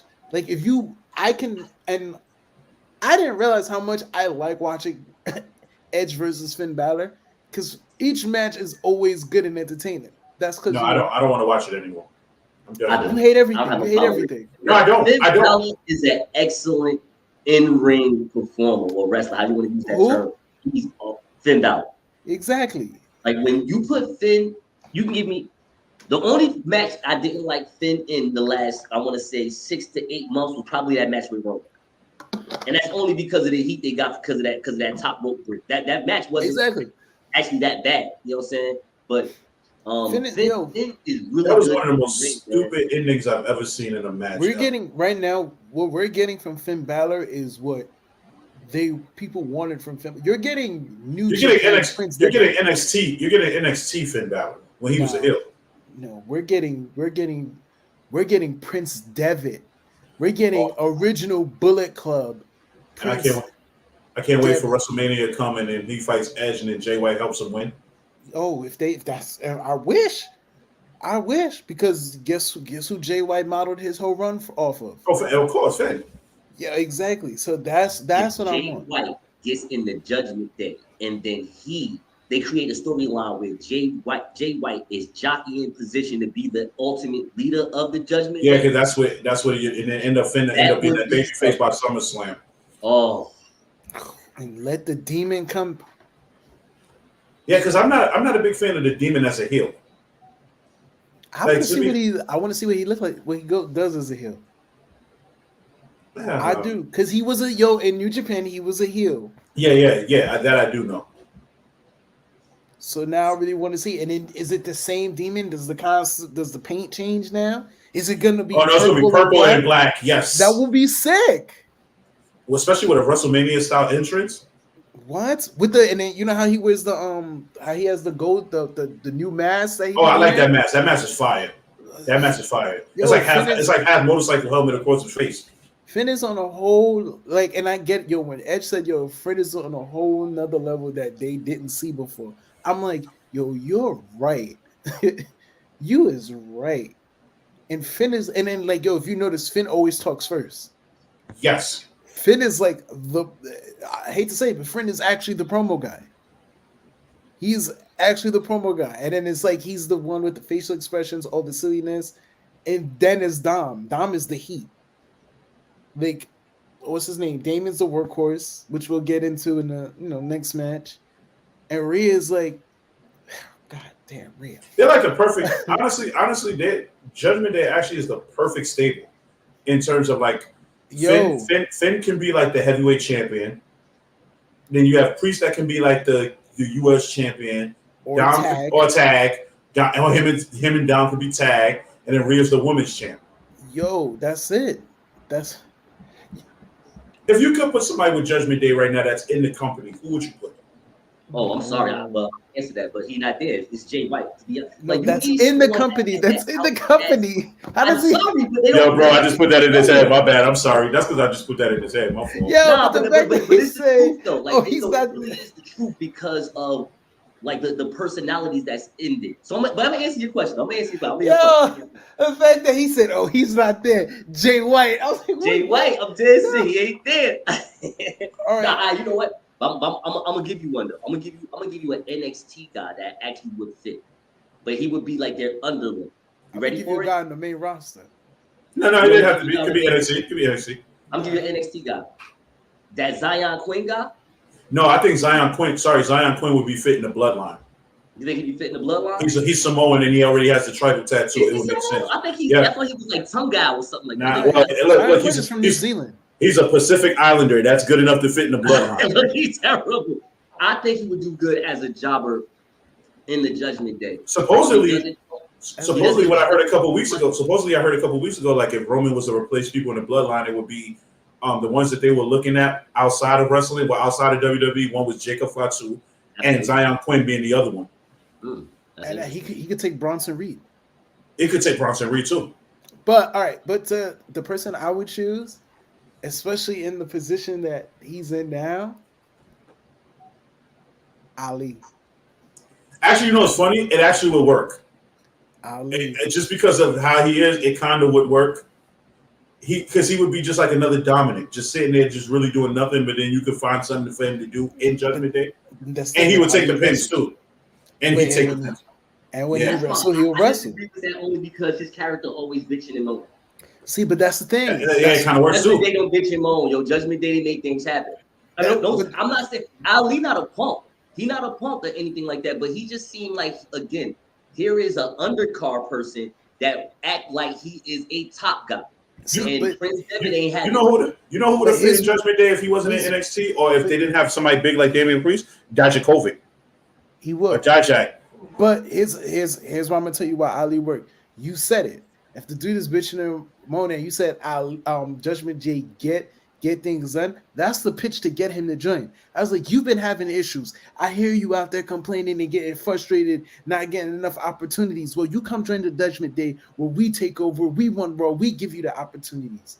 We will he's get gonna you. be like, I want the opportunity to do it. Like I do it. Not you. I don't want to share this with any of you. No, then they'd be like, then they'll go back now for respect, man. Then they'll go back. Then they'll go back to when he was offered a spot in the Hurt Business and ended up making Retribution. That turned out to be the worst thing ever. All right. So next is The men's Elimination Chamber. okay. Let me start this one. MVP. Let me start this one. MVP. Montez Ford was the MVP. MVP of that match. First of all, Montez Ford came out in singles gear. He had nothing Street Profit related. That was all just a singles run outfit. They made a singles run outfit for him. Let me start by saying this. You mean Bianca made? Facts. That's Montez had the best entrance in the Elimination Chamber coming out the chamber. Bronson Reed said, "Yeah, I'm about to get talk to me weird." Like, yo, He smacked him. Yo, he said, yo, he came in. The man hit topes on everybody. Did one, I'm not gonna lie to you. I ain't front. He had the craziest elimination too. He got curb stomped on the floor. That's MVP. Son, they had to kill him. His Spider-Man jump off the top of the chamber. Oh, and let's be clear right now. You heard the rumble in the crowd going crazy when he was about to do the people's elbow. Like they were. Yes. Yo, I was like, wait, hold on. They need to do this at Mania because I need it. I want to see. Yo, he had no elbow pass and he took his wrist tape off. It was smooth. As he said, I was like, yo. And the funny thing is, I was in the box office at work watching this, and like a total idiot, I just go, "Oh!" And it's like, boss is like, hey, chill. And I'm like, no, he's gonna do it. Imagine if he'd have pulled a frog splash off of that. Oh, that's what I was thinking. I thought he was going to do the frog splash. I was waiting. Nah, he already risked his life for that, so I'm okay with that. I gotta see it. What's the star on it for you, franchise? Oh. I'm gonna be honest with you. I'm gonna cut right in. I'm giving that 4.5. I'm gonna tell you why I didn't get a 5. Because I really didn't care for the Logan Paul interference. I didn't care for it. I'll do you one better. I'm gonna give it I'll give it a 4.5 because I wanted it to be down to Montez and Austin Theory. I'm gonna be honest with you. When it was Austin Theory, Montez, and Seth Rollins left, I said Montez. My mom was watching it with me. She's like, "Yo, Montez is about to get eliminated." I said, "Yo, that's when you know, bro. That's when you know he's not at that part yet. You know he's not at that point yet." But I'm not gonna lie to you. Right now, would you want to see Montez Ford go for that title again? That title. Yeah, I wouldn't be mad if that was his match at WrestleMania. Same. I know I'm about to be. I'm always the different one. Hold on, Rels. If you say something too crazy and say Montez Ford anything bad, kick him off. I'm be honest with you. If it wasn't WrestleMania, right, and it wasn't John Cena because they're looking for the big name, right? Montez versus Austin Theory would be the match at WrestleMania. Do you know how much of a banger that would be? Absolutely. But because it's John Cena, obviously. Now, my only problem with that is that I don't want it for the U.S. title because then it's predictable. That's the thing. Because Austin Theory is not going to win. I mean, not going to lose to Cena if it's U.S. title. So for me, I was thinking more. Let's say a year from now at WrestleMania, whoever is because look, I want to see a nice singles run from Montez Ford. He needs it. He ain't seen that yet. I want to see what that singles run going to look like. Good promos, the in ring, all that. Because I think Montez Ford as the IC champion No, would be crazy. I don't Nah. want to see Walter beat that black man. No, No, I'm gonna tell you why. I'm gonna tell you why the U.S. title Let's would be say if perfect for him Sheamus right win now. and it's next year and Montez fought Sheamus. I think I would like to see that. That's me. It's my I'm personal. gonna tell you why the U.S. title would be perfect for him right now because now they're playing off of his him being a U.S. Marine. So for his first single title to be like the United States title, because even then yesterday, I don't know if And you he got heard a them show say, with Bianca. I don't know if you heard it yesterday, but they was also saying that like he said if he win the U.S. title, he would call it the Us title for him and the fans. So they already kind of have something in the works. Like that's tough. Wouldn't be That's surprised. tough. Wouldn't be That's surprised tough. if he's actually the next one to That's be tough. penciled in as the U.S. champ. It wouldn't surprise me. But yo, honestly, that's a good way to see how he really. That could is be a as good feud for draw. Austin Theory. That could be a good feud for Austin Theory after WrestleMania. Or maybe like SummerSlam. I can see that Montez Ford versus Austin Theory SummerSlam. See what that I looks need like. all yeah, of that's definitely 4.5 star match though. That minute. Oh, there's a spot with Gargano and Seth off the Yeah. top. Yeah, that was crazy. Yo, was matter of crazy. fact, the I'm going Poison 4.5 Rana for or me. Bronson. What you Oh, about to say about Bronson? when Bronson got like 800 finishing moves on him. No, the Poison. Yeah, the No, Poison I know what you're Rana. talking about. Yeah, because he did the Doomsday device. He flipped it into a Poison Rana. Yo, that was crazy. Yo, I might end up Crazy. rewatching that whole match again tonight. That's a great match, great spots. I think the only problem with it, I felt like this talked to Triple H. Yeah, I think we're gonna need Logan Paul to just come out there real fast and say how Seth, That's honestly, I ain't like that move. No, for like, listen, man, it makes no sense. Why the door was wide open? Like, where did that? Okay, because it was eliminated. No, hold on. There is a reason go why. Because they were trying to actually take out Montez Ford. No, I The get what you're saying, they but had it a looks hard so. time getting Montez out. It looked too predictable. You know what it was also is if they should have never showed Logan Paul. Yes, like the camera should have panned. You know how they should have did it? The camera should have panned where Seth looked like he was going for the curb stomp, and the camera should have panned when it came out of nowhere and just clotheslined him. Like instead of just showing the whole thing. Yeah, like you could have done it that way, but the camera could have framed it that way. But they had the whole thing, and then on top of it, it looked predictable because Logan Paul was right there, and Seth Rollins clearly saw him. That's yeah. And then I mean, I ain't gonna front. He still got the. I hate to say this, but he got the best buckshot lariat. But and it hurts my soul to say that because that is Hangman's move. But yeah, it looked too predictable at that point because he's setting up for the curb stomp, and you see Logan Paul right there, and they're watching each other. And then instead of going for the curb stomp, he walks towards Logan Paul, and Logan Paul perfectly hits him with the buckshot. So it's like, no, I get it, but honestly, I would have had him taking Seth out earlier in the match. Yes, so that way you could have had a Montez versus Austin. Exactly. It just makes more sense if Seth Rollins got beat up as soon as he walked out. As soon as you heard oh, and then Logan Paul just come out there and just shut all that down. Even if he still wrestled inside the Elimination Chamber after he got beat up by Logan Paul, it's all good. That's cool too, because I would have had him eliminated first. We could all agree though, right, that Logan Paul is a perfect heel though. Oh, absolutely. And that him and Seth Rollins match at WrestleMania is going to be a banger. Oh, it's going to be a banger, but I feel so bad for Seth because he sacrifice his body. He had to sacrifice his body to do, in my opinion, mid-card top boy shit all the time. This is what happens when one guy is occupying both world championships. No, well, listen, he don't have to be another. I don't look. Well, listen. You wouldn't want to see. You wouldn't want to see Seth Rollins in a world title. Right, bro. But I don't care if it's just 2 belts in Seth Rollins. I'm not saying Seth Rollins need a belt. I'm saying Seth Rollins needs to be in that top guy division all the time, where he's either challenging for that title or he's winning it and he's carrying it for at least 6 to 8 months. He's good right now. He's clicking. He is, in my opinion. I don't care about what you say about Omega, Okada, anywhere across the globe. Seth Rollins is the #1 in-ring worker in the world. He said, I don't care. He said, I don't care what you say about Omega, Okada, Ospreay, any O's that wrestle. And you know what? You're right. You're right. You're dealing with the paths, no O's. You heard? You're right. But yo, I'm not gonna lie to you. This is also the issue with Roman's storyline. Because let's be clear, Roman never beat Seth. Roman never beat Jay either. and I watched that, and we're gonna get into that because I actually watched that. You know what? You know what? I'm gonna give the Elimination Chamber match, men's Elimination Chambers match. I'm gonna give it. You know what? I'm gonna give it a 4.5 also because that Logan Paul spot. But let's get into this main event. And Okay. before I'm going to say something that I realized the other day. Roman's issue with controlling Jay stemmed all the way back to when he was in the Shield.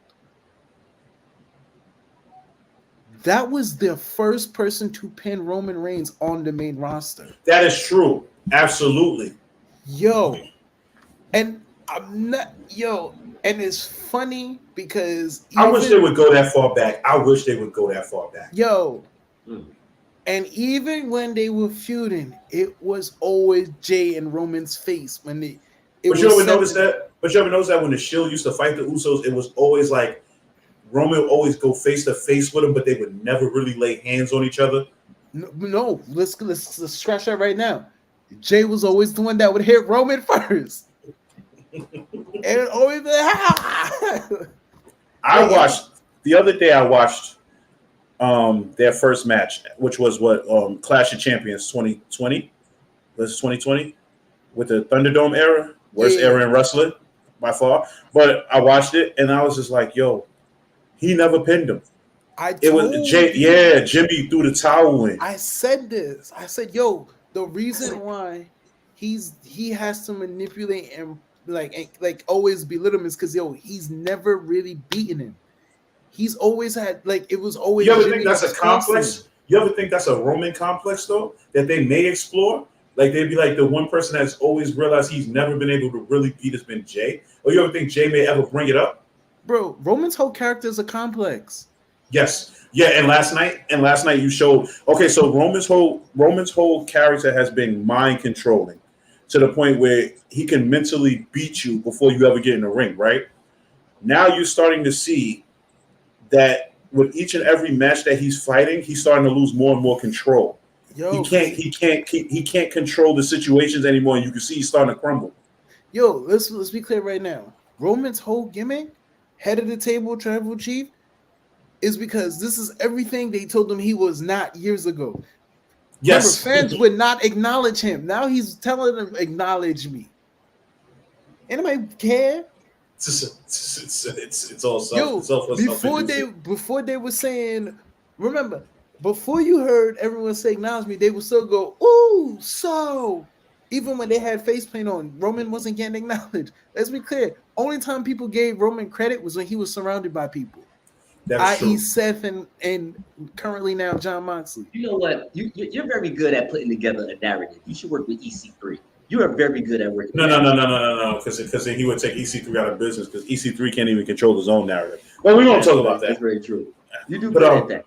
But if you think about it, we also remember that the wrestling fans did not like Roman Reigns as a babyface and not only being a babyface but being forced in the main event at WrestleMania for about, I believe 4 or 5 straight WrestleManias, 4 straight WrestleManias. Okay, I think that he had a Cody-like presentation in WWE that the fans did not like, and the fans had gave the WWE and Vince McMahon nuclear heat about that, and Vince McMahon said,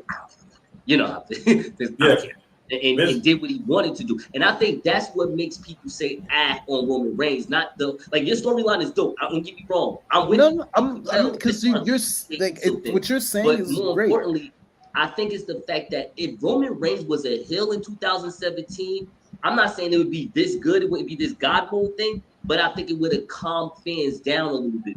Mm-hmm. Okay. So, irony in all this is that when he takes time off and comes back, he's going to be one of the biggest baby faces in the company. Hear me out. Like, yo, no, sir, you kind of still made my point because, like, yo, at the time when I was doing everything you wanted, you still wouldn't acknowledge me as your guy. Because he would also say, I'm not a good guy. I'm not a bad guy. I'm the guy. They wouldn't acknowledge him. This is him now saying, okay, now acknowledge me because I'm going to do what I want and not for y'all. And that's he's still crying for that acknowledgement he wants because at the end of the day, yo, at the end of the He's- day, they're cheering the Usos. They're not saying Yeah. Effie Roman. They're saying like Jimmy was the one beating up on Sammy, and they're still cheering Jimmy. Yeah, and no, and then on top of that too, also remember in his own stable, Sammy kind of took over. So Yo, the complex now goes, yo, you guys are not acknowledging me. You guys are really now acknowledging him. That was that whole point of him going. So you want to be me, and then started, you want to be me, and all that. So it's like your complex is that no matter what you do, you're always overshadowed by someone, no matter how hard you try. which is the same thing. Like even when he was about to become his first time challenging for the WWE title, He got overshadowed by Seth because Seth cashed in. exactly. Then, then even when he finally gets the title, no one cared because he got taken out by Sheamus, but everybody wanted Moxley. Yeah, Dean yeah. Ambrose. Like, matter of fact, he No, was and then the one remember that when got- he did. Then when he did win the belt, when he beat Moxley for the belt, Seth came back, and in that very next pay per view, Seth beat him again for the belt. yo, it's and then like even and then oh my god, even his bro, I know you hate Bray Wyatt, but like even his whole feud with Braves even been calling him out on it low key in promos for years. Yo, it's always you. It's always you. Mhm. But they not gonna accept you. So stop. Like, yo, that's the whole Roman's whole thing is What is it going to be? Me? Yeah, I've been told. And then here's the thing now. Cody comes back and they're accepting the fact that Cody came. Like, yo, he So now you're left. being overshadowed again. Because now you're about to be, first of all, you got overshadowed by Sammy last night. Now you're about to be overshadowed again by Cody. But someone who left started a whole nother company to help put this company in like the back burner. And he comes here and y'all acknowledge him as the one to beat me? Like, and granted, I was trained by that dude's father. His father didn't even train him. But yet, y'all gravitate towards him. Roman's whole character is an inferiority complex. Yo.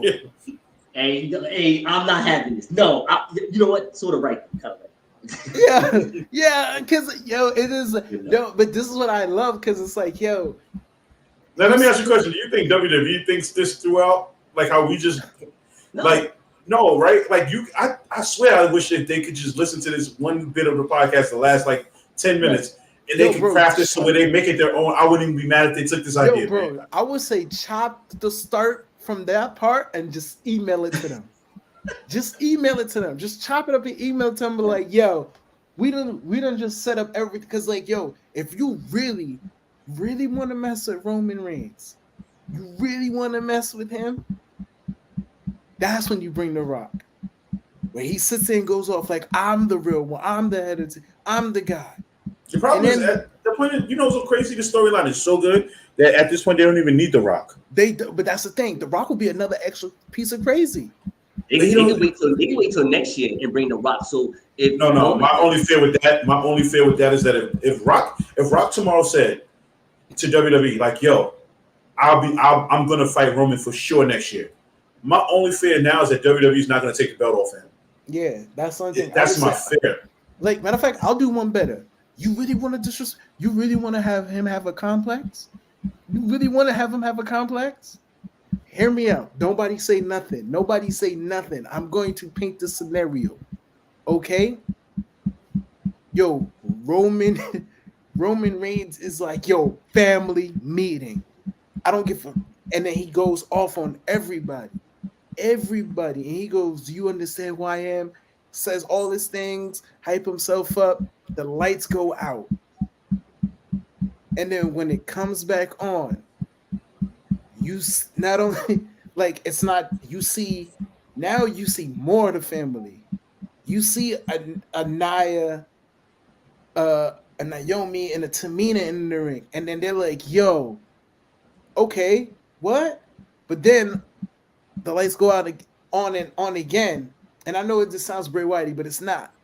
It's next thing you see is The Rock's daughter out there, and they're like, you claim you're the head of the table. You claim you're this tribal chief, but I am the princess, the true daughter of the tribal chief, and they don't listen to you, they listen to me. Oh, and then she takes over the bloodline, and then they jump Roman. Yo, So not a bloodline is schism now. Oh, yo, fine. yo.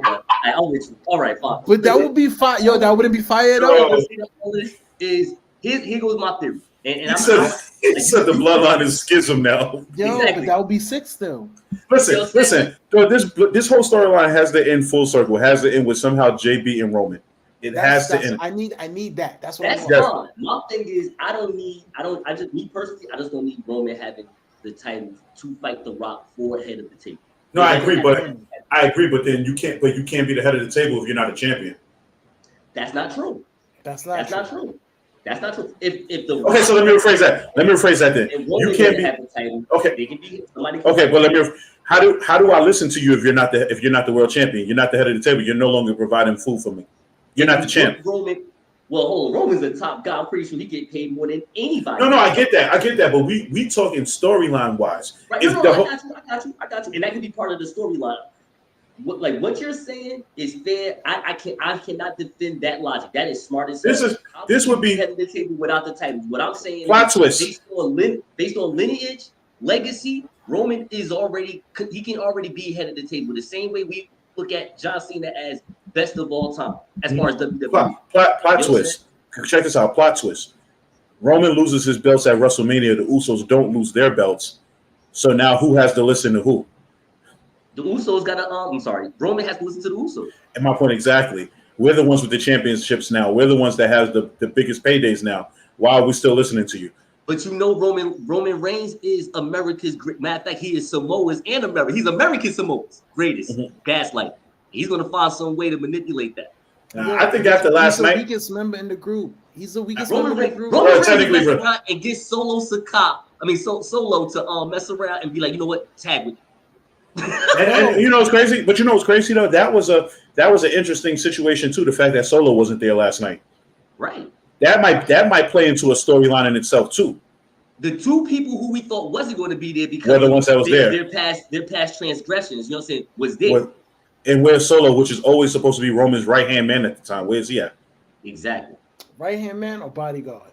Same thing. Well, enforcer. I'm gonna say enforcer. It's enforcer because he's not the right-hand man. Because I don't even Jay's not. And then the funny thing, the storyline too yesterday, we all was expecting Jay to turn on Sammy last night. We all expected that. Yo, that's what got me too. Okay, so it didn't happen, and two things did happen. Roman did the whole pie face thing to Jay, which they tried to almost recreate the same Royal Rumble thing again, but they didn't pull the trigger. But then actually, Jay ended up getting hit by Sammy. So now my problem is, logic would go, that was by accident. WWE's logic is going to have Jay feel like Sammy did that shit on purpose. And that's what's going to insult my intelligence and going to turn me off to the storyline.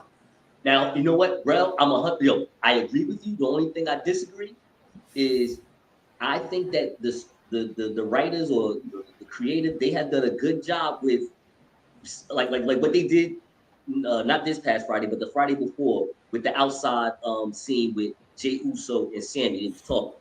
Mm-hmm. The way it's presented to us is as if there weren't no cameras. But they cleaned that right on up at the end. He's like, you know the things that you see on TV at home, which is smart because that's not something they normally do. That's what I'm saying. I feel like they're opening up to that. And what they'll do is at first they'll put it out there to make it look like, hey, yo, what kind of crap was this? And then they'll put together like, yo, we saw exactly what just happened. I think they're starting to do that. The dumb things that WWE has been doing the last 7 years, I think they're starting to turn. Those small things that make a storyline very solid, they're putting cement in those holes, in my opinion. Yo, the story is going to be Jay and Sammy, but the seasoning, what's gonna sew everything together for this tag match is going to be Kevin Owens and Jimmy Uso. Yep, because at the end of the day, Sammy is going to get to a point where Sammy's not going to really want to hurt Jay. Jay's not going to really want to hurt Sammy. But when it comes to the tag team belts, Jay's going to do whatever he has to do to keep it, and Sammy's going to do whatever he has to do to win it. The real conflict is going to come in that main event when the Usos accidentally fuck up and cost Roman that belt. Because if you think Roman's losing that belt cleanly, it's not going to happen. Yo, Roman is. Well, if you're dealing with Cody Rhodes, you know Cody Rhodes is the king of overbooking in AEW. Yeah, so I'm gonna tell you exactly how it's gonna go. Jay gonna be in the ring. Roman gonna be like, "Yo, hit him." Jay gonna super kick Roman, and then Roman gonna take 8 crossroads because that's how much it's gonna take to beat Roman. Yo, Oh, honestly, by the way, franchise, I want to just give you my star rating for this. I know we've been talking. This is really good. I'm giving this a 5-star match. I'm one of those presentation type guys, man. This was the thing about Roman Reigns matches that are different from like a Okada match, and let me see, like a Kenny Omega match. Like Okada has that pure pro wrestling style match, and usually it's like 30 minutes of just holds and a couple of over the top. Like it's very CM Punk. It's very ring psychology. Kenny Omega he does video game very well. He does video game like too well. You know what I mean? If y'all see that New Japan match between him and Ospreay, it's like, yo, it was this. I never seen it. I got extra. Oh, bro, you gotta watch it. You gotta watch it, bro. It was this the whole time. You want to do like this.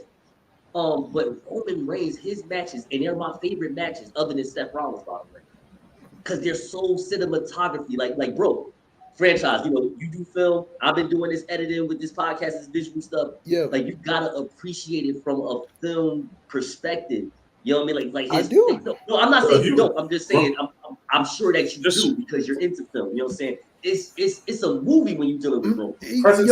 Presentation of the match. Roman beating up Sammy in front of his wife, talking about he made me do this. I didn't want this. He was supposed to be part of my family. He turned his back on my family. Like you gotta understand. In Roman's mind, he felt like he did nothing wrong. Exactly. But you're literally pie facing and mushing this man. Like he a gaslighter. Yeah. He a gaslighter, and he bigger than everybody else. It's crazy. This is like the ultimate schoolyard bully. Yes. I'm about to tell you what this was right now. This movie was Training Day, son. There you go. This match was Training Day, B. I didn't even think about that. Yo, so this movie was...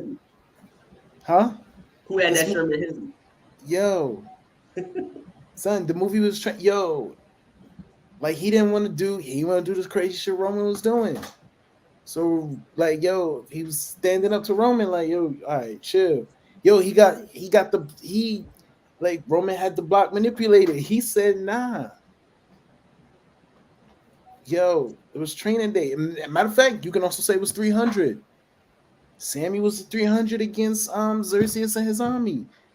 Let's be clear right now. I said it on the Art of the Finish, and I said it in a conversation with Unisaur.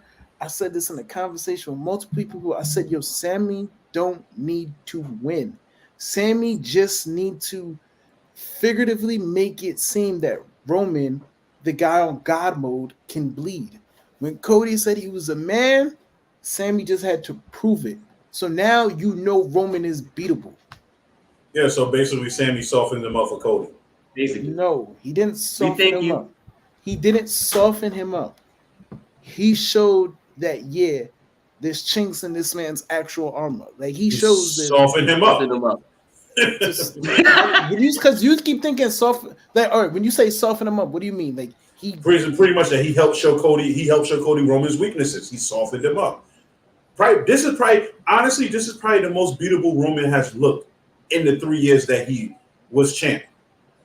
You know what? Like the show actually ended with Roman actually getting beat out of the ring. That's what you see. That's it. Because it shows like, yo, like he technically made Roman bleed. Yes. He pretty much cut Roman and now Roman saw blood for the first time and now everybody knows he's human. Like so now, it's like, all right, cool. Now these next few weeks are going to be crucial because now the question is, are the fans satisfied with this ending last night, or are they going to start to turn on Cody? Like we all sit here and say, at first we all were like, no, Cody's hot right now, but you don't know, like things can change overnight. Like, because I was on Twitter all day and half the fans were like, yo, they should have just pulled the audible and had him win. The other side of the fans was just like, no, he wasn't supposed to win anyway. The whole story is the Usos. other fans are like, forget the whole Uso storyline. He should be a triple threat. Like you know what I'm saying? When a story like this has that much opinion to it, that might not be good for Cody though. Because if Cody comes out I'm gonna tell you right now, Cody start coming out every week and start crying. And I know we joke about this a lot. We joke about this a lot. But if Cody start coming out every week and start crying, I'm gonna tell you right now, he's gonna start getting booed. Yep, exactly. They're gonna turn on him. I'll tell you this right now. The question is, let's see what Cody do tomorrow. No, I agree, 100%. Yeah, okay. No, I'm with Rel. That was 100%. Cody's gonna have to start showing up on SmackDown because Roman's not showing up on Raw. I think Cody is being the babyface that WWE has always wanted.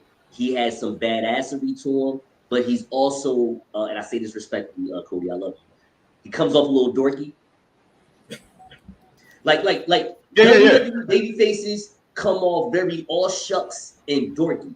Cody Rhodes come off badass, political, and dorky. The only thing you have to do to really piss Cody off is just talk about Dusty.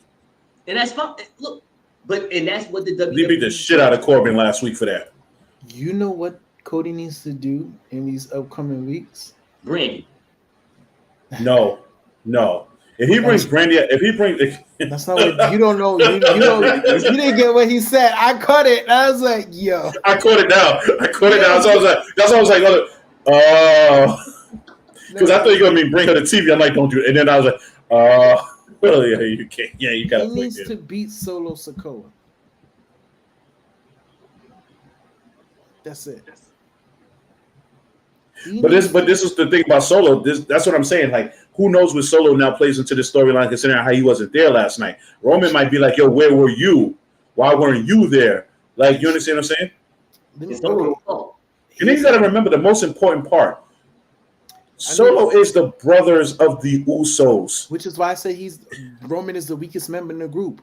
Yeah, he's surrounded by siblings. Yeah, and then, like, the thing about it is, here's a lot of things they are going to start. If Cody beats Solo, it shows Roman does not care a damn about any of his cousins, because it's always everyone helping Roman keep the titles, but it's never Roman helping them. Yep, exactly. I will say but this. Sammy did it a couple of times. It's just when the Usos didn't ask for it. What'd you say? He has helped the Usos a couple of times. It's just when the Usos didn't ask for it. And then the funny thing is when he helps them, it always ends in a disqualification, so the Usos lose. Yeah. So it's never a situation where they're winning the match. And that's the thing, and then he says y'all never won. And then the thing about it is the one time he helped them was against Randy and Riddle. That was it. And that was to unify the titles, but that's just to bring more power into it. Yeah. So when he did that, he still belittled them. Like the whole idea is, they're going to realize, like, we've been out here protecting you, but you haven't looked out for. Sammy done took in kicks, chair shots, damn near like had his hair cut off. This is what I'm saying. This is a storyline. This is a story telling me that the same way that Gargano, Montez Ford, and Seth Rollins put the smackdown on Jonah Reed. I mean, what's the new name? Well, Jonah Rock, but it's Bronson Reed. Bronson Reed. I'm thinking about New Japan version of whether. Yeah, Jonah, the one that beat Okada, not the one who came out to help the Miz. But we're not gonna talk about that. But see how those three baby faces super kicked and stomped him into oblivion, and the crowd went nuts. I think the crowd will go 3 times as nuts if we see in SoFi Stadium Solo and the Usos super kicking Roman Reigns. Yeah, but my biggest fear is that WWE would try to spin that and try to take Roman off of TV for a while and have Roman come back as a babyface. I'm not listening to you no more, Rel. All you want is Tony Khan to be to basically pay and what was that word? WWE is for sale, and you want Tony Khan to just buy WWE. That's what you want. You want Tony Khan to just ask his dad, I do. For Christmas, I want WWE. I do.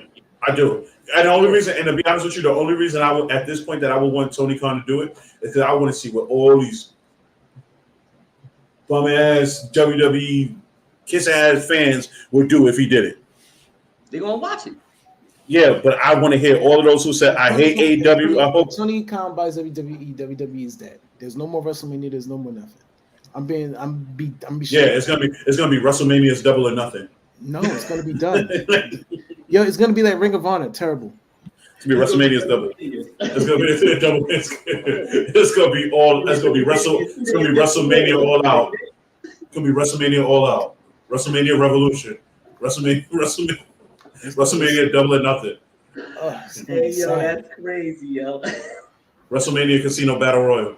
Monday Night Dynamite. The Royal Rumble will become Friday Night Rampage or SmackDown. SmackDown Rampage. And y'all, y'all also said something about Ariel Helwani. I do want to say some things about that real fast. I don't like the heat that Ariel is getting about all this. First of all, as far as the comparison between the interview he had with Tony Khan and the interview with Triple H, you got to realize this. And I don't mean to be on some street stuff. Maybe it's just me being from North, but let's say if Franchise shot somebody and they asked me questions about it, I'm not going to have much to say because I'm not the one that did it. If you're going to ask Triple H questions about Vince McMahon, I'm pretty sure Triple H is going to give some dignified political stance on it because realistically, he's not Vince McMahon. If you want some hard-hitting answers, you ask Vince McMahon. So that's number one. I don't like, not saying you said it, Rel, but it was people on Twitter and on Facebook I saw they were saying like, oh, well, you ain't do that with Triple H. It's like, well, that's not Vince McMahon. Vince McMahon is the one that was buying women. It wasn't Triple H. So you need to talk to But Triple H is also the son-in-law, the one married to the daughter. So you don't think that? So you don't think? You don't think that? You gotta listen. But again, I'm on some cop shit. You know what I'm saying? Rel, we can be family. We Usos. Yeet. You know what I'm saying? We did. You did something. I'm talking to the police, fine, but I'm not like whatever they ask me, I really just don't know. You're gonna have to ask Rev. Like I'm just saying, but bro, this is how they do. If you seen the interview with Nick Khan, I thought Nick Khan gave some great answers, even though he sounded like a slick audio con man, but they were great. He went from like Team Triple H to Team Vince at like 2.5. Yo, because you're dealing with top level corporate business people. You know what I mean? Like they're just trying to stick around for the $200,000 that they don't have to do nothing for in the first place. You know what I mean? Like ain't nothing. No, I ain't gonna say nothing crazy, but yes, you get the point that I'm making. And then number two, Ariel Helwani, the new versions of these journalists are kind of like freelance based. And what I mean by that is, if you work with ESPN, then basically you ain't working for no one else. You don't really have other jobs running around because you're with the biggest company. When you work for BT Sports, which is an affiliate of the WWE in the United Kingdom, by the way, y'all know about that. Mm-hmm. They have hired Ariel Helwani to do some narration for some of the WWE content. And because they're in Canada and Ariel Helwani is from Canada, and they know that Ariel Helwani got some heat from TK, they just sat there and hired him and let him go ahead and do some commentary. It was great. It was great television.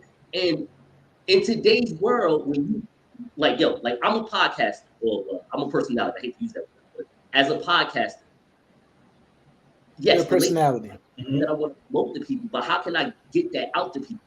I got to be on everybody's publication. The Evening Rush Network, It's Show on CC, Java Tees, this place, that place. I got to be everywhere. And if one of these places would actually pay me to be on there, then put my Java Tees shirt on tomorrow and I'm down with that. It's like that's what the new journalists are dealing with today because they don't have. Matter of fact, think about it like this on a wrestling sense.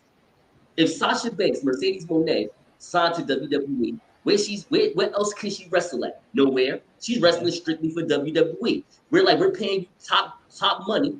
You can't go nowhere else because if God forbid you have an injury or do anything else somewhere else, it had nothing to do with us. We're gonna be pissed at that. We can't have you on television.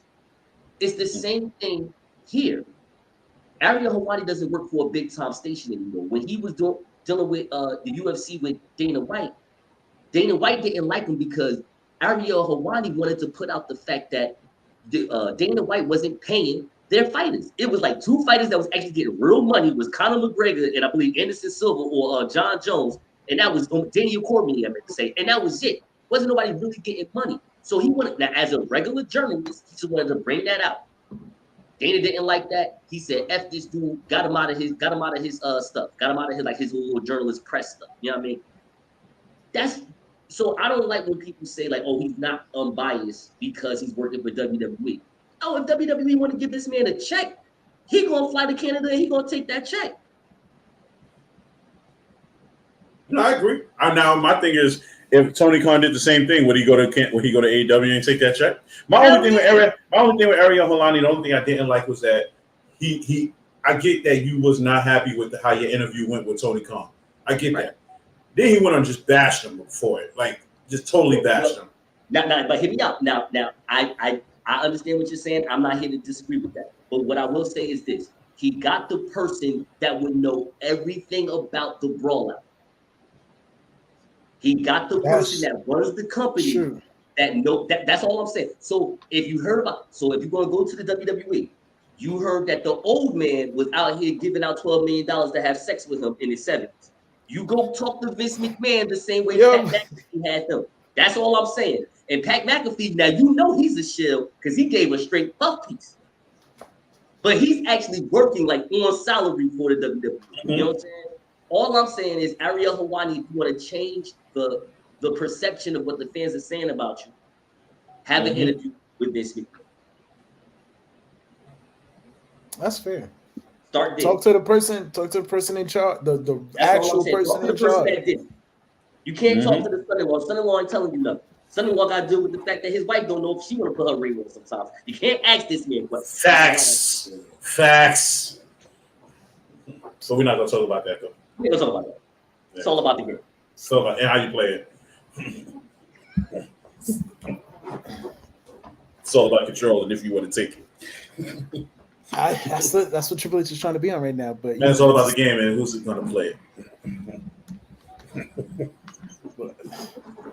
Yo, we gotta go on the Jericho cruise. It's real. Yo! I literally told my girl that I said, "Yo, I want to go to the Jericho cruise next year." Let's do that, yo. That's the move. That might be the move, yo. That's the move. She literally told me, she was like, "Yo, I'll sit like at the bar while you go do it. You ain't gotta tell me twice. And if y'all coming, that's even better. So you ain't gotta tell me twice." Yeah, you don't. Yeah. Okay, yo. That might be the move, bro. That might be the move. Tickets is expensive though. Yeah, that's when we start saving now. We gotta start saving now. Somebody get their travel agent going on. We gotta put the money in the pot month in, month out. You know what I'm saying? Let's do that. Let's do that. Yeah, we gotta start. I'm with it though.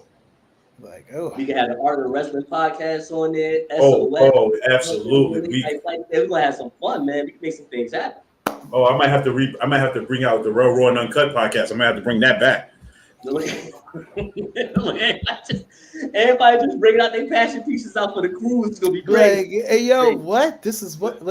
Listen, before there was a Rail's Relaxation Hour, which has now been branded to the Relaxation Hour podcast, which you can see Monday nights on YouTube by going on the Evening Rush Network at 9 p.m.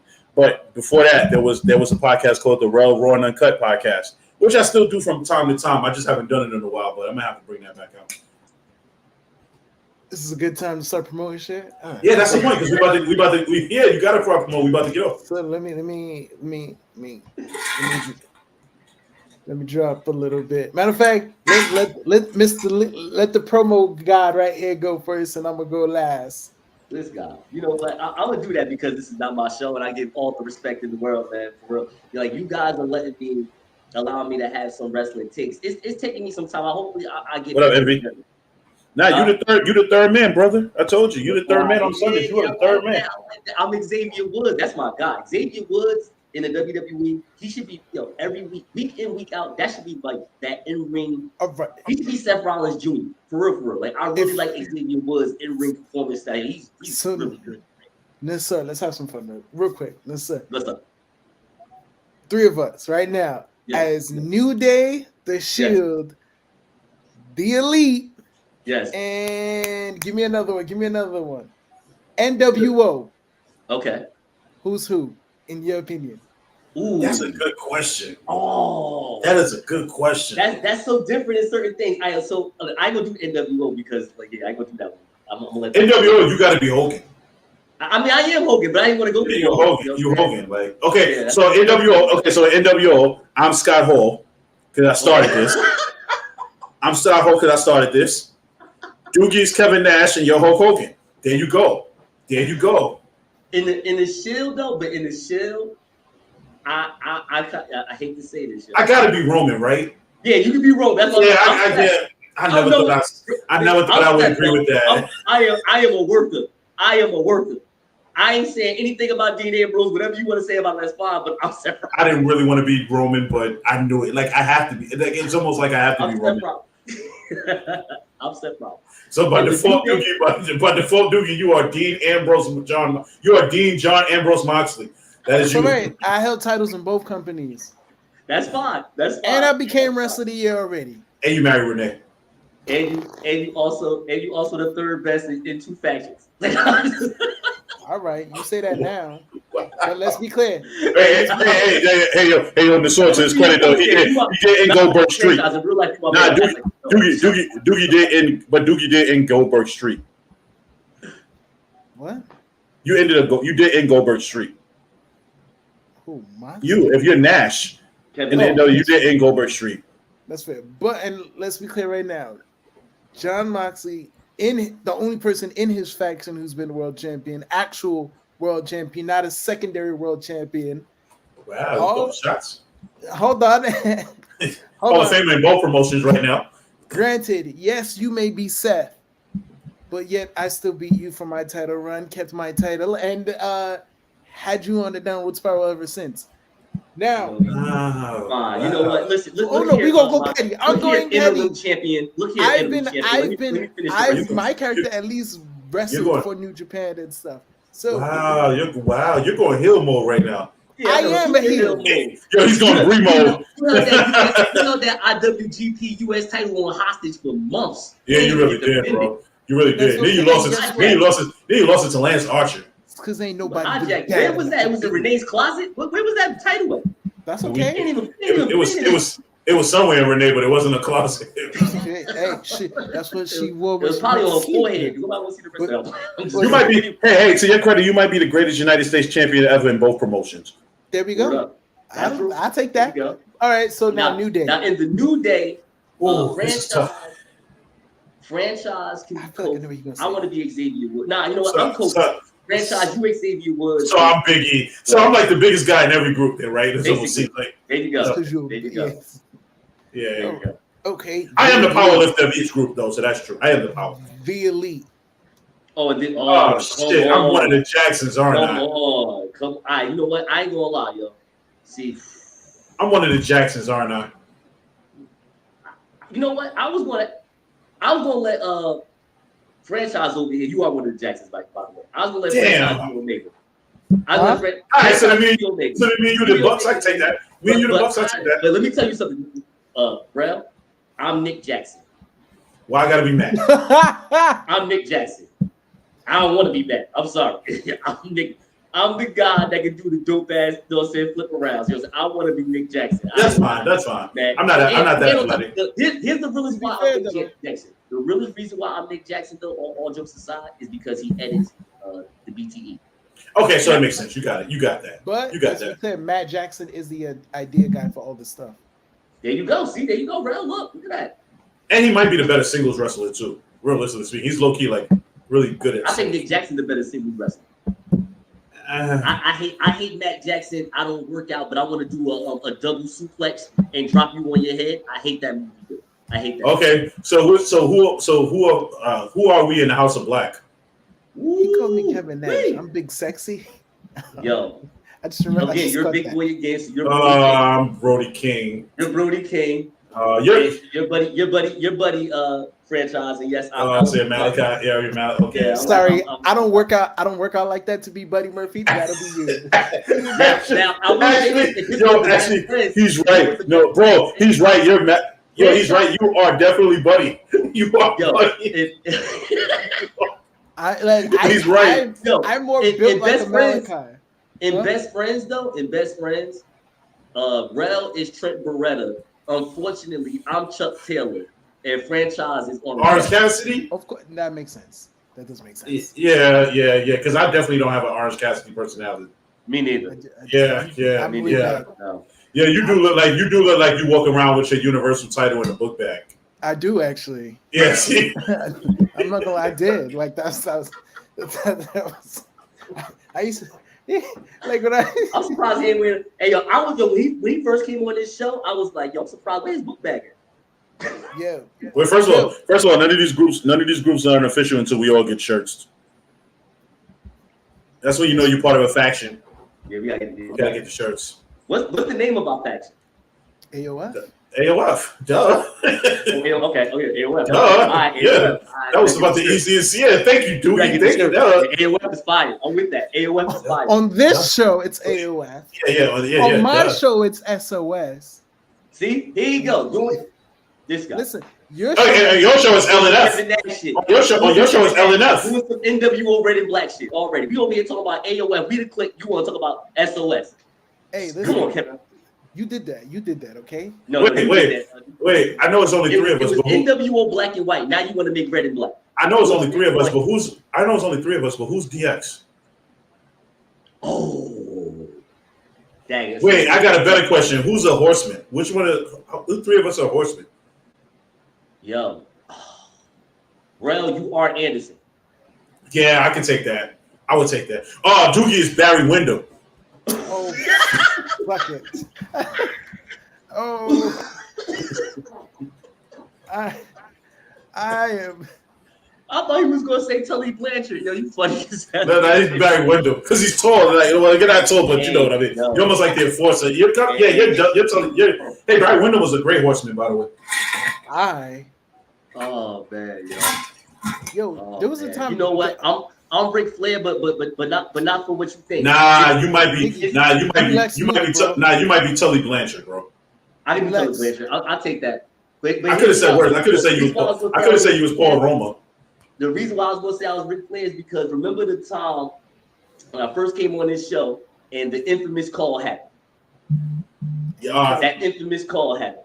Yeah, it was time for you to mess up.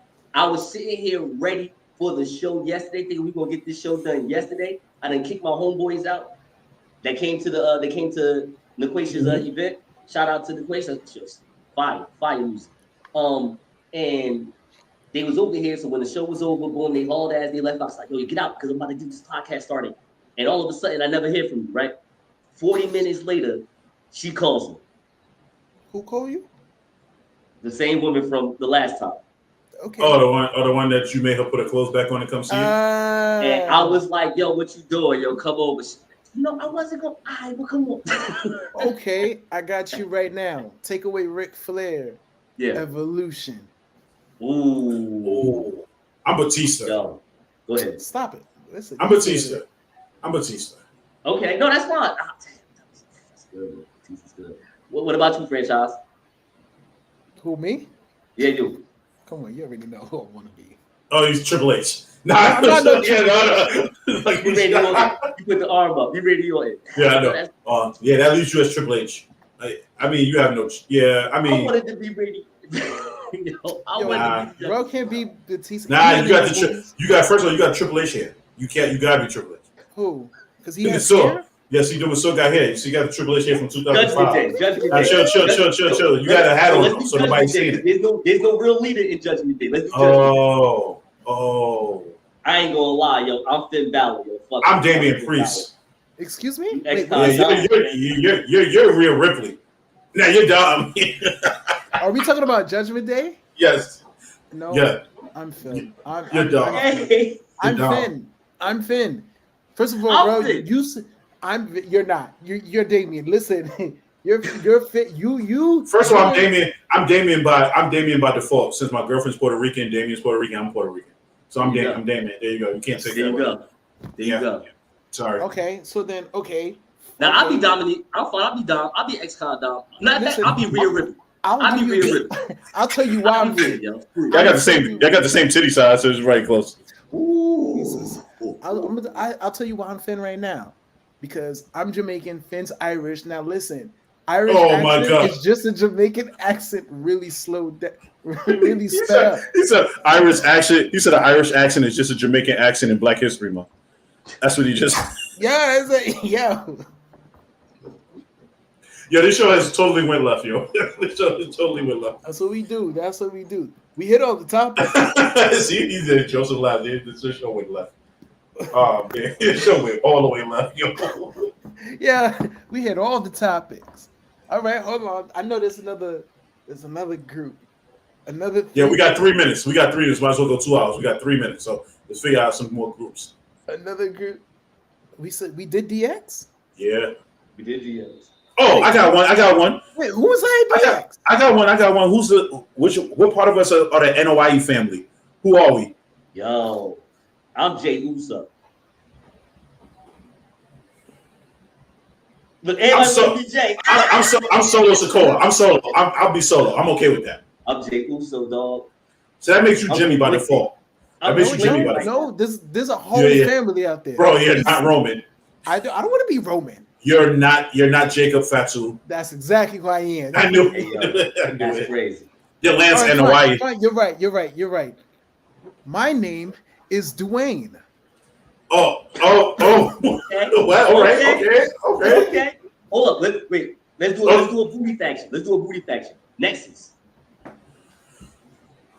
I'm Ryback.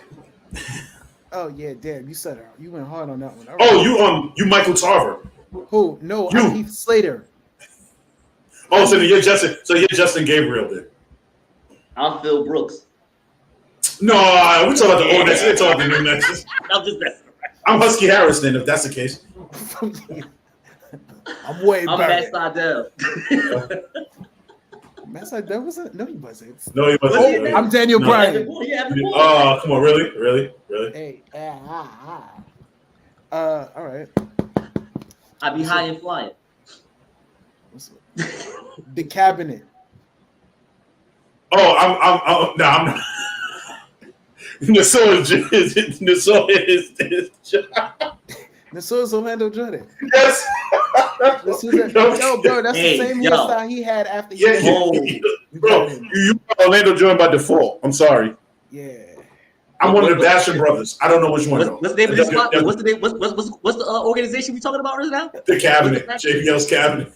Hey, yo, I'm Jillian Hall. I'd rather be Jillian Hall before Orlando Jones. Wow. He said he wanted to be Jillian Hall with the mole on her face. It's crazy. Yo, I'm out of I'd rather the Brooklyn man eat that mole off my face. I'm a heel. I'm JBL. I'm heel through and through.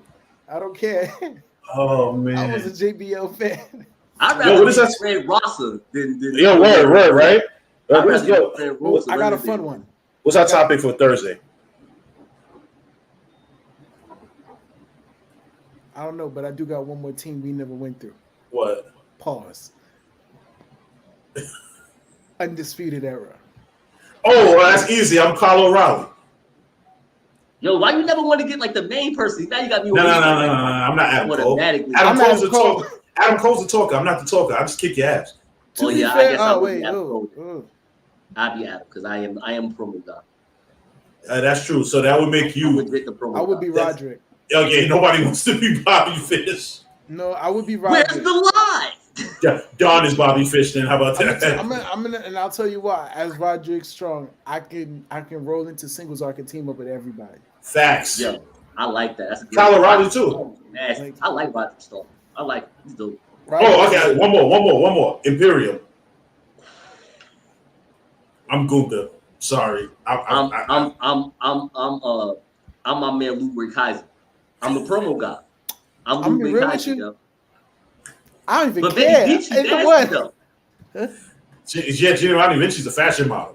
That might be you. That might be you, Nassau. You are the fashion model. You the OD. You are the fashion model. I take that. No, I take that. Because I can see franchise, you know what I'm saying? And now. Yeah, that is. I mean, to be fair, introducing the Ring General. If you listen to my show, then yes. Wells.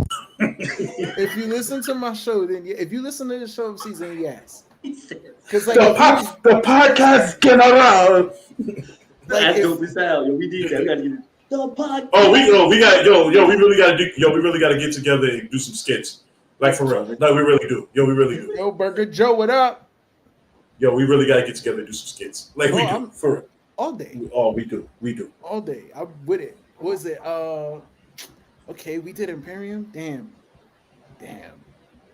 Is Imperium Schism. where it stops? I am not doing schism. Let's do toxic attraction. Come on, let's go. Oh, that's easy. I'm Gigi, son. I'm JC. I'm JC then. I'm JC. I'm Andy Rose. There you That's go. Because I would leave wrestling to be your own place. You would. Huh? You already got one. But we ain't talking about that. No, yo. Damn, son. All right, look, one more. Then we closing out the show. One more. Damage control. I'm barely, man. Yo, I'm definitely EO Sky, yo. Nobody don't know what the fuck I'm saying. Okay, cool. We all on the same page then. Cause I was like, yeah. I feel Ding dong, hello. yeah, that's funny. That's actually very funny. Did y'all hear about her when she was at in California for her homegirls For the match last night. Yeah. They said she got so excited she took her lucha mask off, and that's how they started taking pictures of her. Oh, word? That she was at the event. That's funny. CM Punk was there too. Mm-hmm. CM Punk started to make his rounds around wrestling again. You noticed that, right? Starting to show his face more. Yeah. Mm-hmm. Ooh. You got one more? Legado del Fantasma. Ooh, I'm Santos. No, you're not. Ain't no conversation. No, you're not. None of y'all are not. No, you're not. I'm Santos. No, you're not. Fine, I'll be Stay right here. I'll be back. I don't even know their names. Don't you're not. I know you're not going to get the mask. He about to put the lucha mask on. Oh, yo, my listen, God. first of all, Santos don't wear no lucha mask anymore, right? Facts. He got his Bray Wyatt rocking chair in the background. You see this shit? He's gonna come back with the mask on. Yeah. And if I can't be Santos, I'm gonna at least be De La Cruz, Lucha Libre. Yeah, that mask look dumb big, yo. That mask look mad big for no reason. Nah. You just gave that mask to Rey Mysterio last week. How you got it back? Yeah, that don't even look like. You know who mask that look like? Remember Christopher Daniels in TNA? I forgot which wrestler he played. Hold on. That's one. What you saying? Oh, that look like Samuel's Del Sol's right. What's this guy? I know exactly who you're talking about too, yo. Lucha. This is upside down. Oh, that looks like Kalisto. Yeah, Kalisto. They're like Kalisto. That looked like this other guy's mask. Then how many masks you stole? You thought it was Sin Cara? Oh, let me find out you part of Now that's old school right there. Let me find out you part of La Fashion Ingobernables. You still in that mask. What's wrong with you? Oh, you a Roosh. The CMLL. Yo, you Roosh. You said over what? You Roosh. You part of La Fashion Ingobernables. You still in mask. You Roosh. Oh yeah. Yeah, yo, that's fire, yo. Two of them I copped in Mexico, and the other two people from Mexico gave to me. Word? To Mexico and brought to me, yeah. Nice. So that's how you know I am Santos Escobar. When I go to Mexico later on this year, I'll make sure I'm gonna give me a lucha mask. I don't know. Bro, they sell them everywhere. But you're mostly gonna find Rey Mysterio and Sin Cara because those are like the two biggest names out there. I don't care. I just want one. I'm not gonna leave without one. I'm getting back on the airplane with the mask. Bro, can I say one thing about Rey Mysterio before we leave? What's up? I promise it won't take me nothing but 1 minute. I just want to say that here's my hot take. Rey Mysterio does better vignettes than promos. Yes. He does better what? Vignettes than promos. That's true. But that might be because the vignettes are pre-recorded. So it might have time. Who knows how many times you got to do it over and over before he gets it right. Yeah, Joe, those are the masks from Mexico. But yeah, that dinner vignette was fire, yo. Fire. Yeah, all the vignettes have been fire. Them just have been entertaining. Like, yeah, we gotta do skits. We gotta do skits, yo. We gotta do skits, and then put them on the show when we do skits. Just do skits. Just do skits. Like yo. Thank you guys for having a wonderful show for 2 hours that we went longer than we were supposed to. But when you're grooving and talking about wrestling, sometimes you don't have the time. So, we entertaining. Sports entertainers too. Remember that. Shout outs to Doogie. Shout outs to the Late Night Flight podcast, Nassau. Catching Nassau this Wednesday on the Rush Wednesday with Dawn and Rainbow. Wednesday at 7 p.m. on the Evening Rush Network. Sorry. Oh, also a new episode of It Show Season drops to Monday morning. This is the third part to the Wakanda Forever conversation. Also, Saturday, February 25th, St. 4th of St. Martin Streets. We got a party going on. It's going to be live. It's going to be popping. Catch us at the Lava Ground for real. Make sure you RSVP. If you don't got the link, then just hit up me. And trust me, you will see. You're going to have a good time. Baby. And yeah, I made that all wrong. I'm good. Freestyle, baby. Freestyle. Close it out, man. Close it out. It's on you right now. On me? No, it's on the late night flight guy. Listen, when it comes to your information about pro wrestling, when it comes to hear about the storylines of pro wrestling, there's only one place to go. You subscribe to the Evening Rush Network and you go ahead and go check out the Art of the Finish podcast every Thursday with Rels and my homeboy Franchise. And sometimes they tag in that third member, Nasu Nuru of the Late Night Flight. I'm about to screen record that, and that's about to be a promo of all promos for the week. Appreciate that one. And on that note, goodbye. Oh, I must bid adieu. Good night and goodbye. Bang.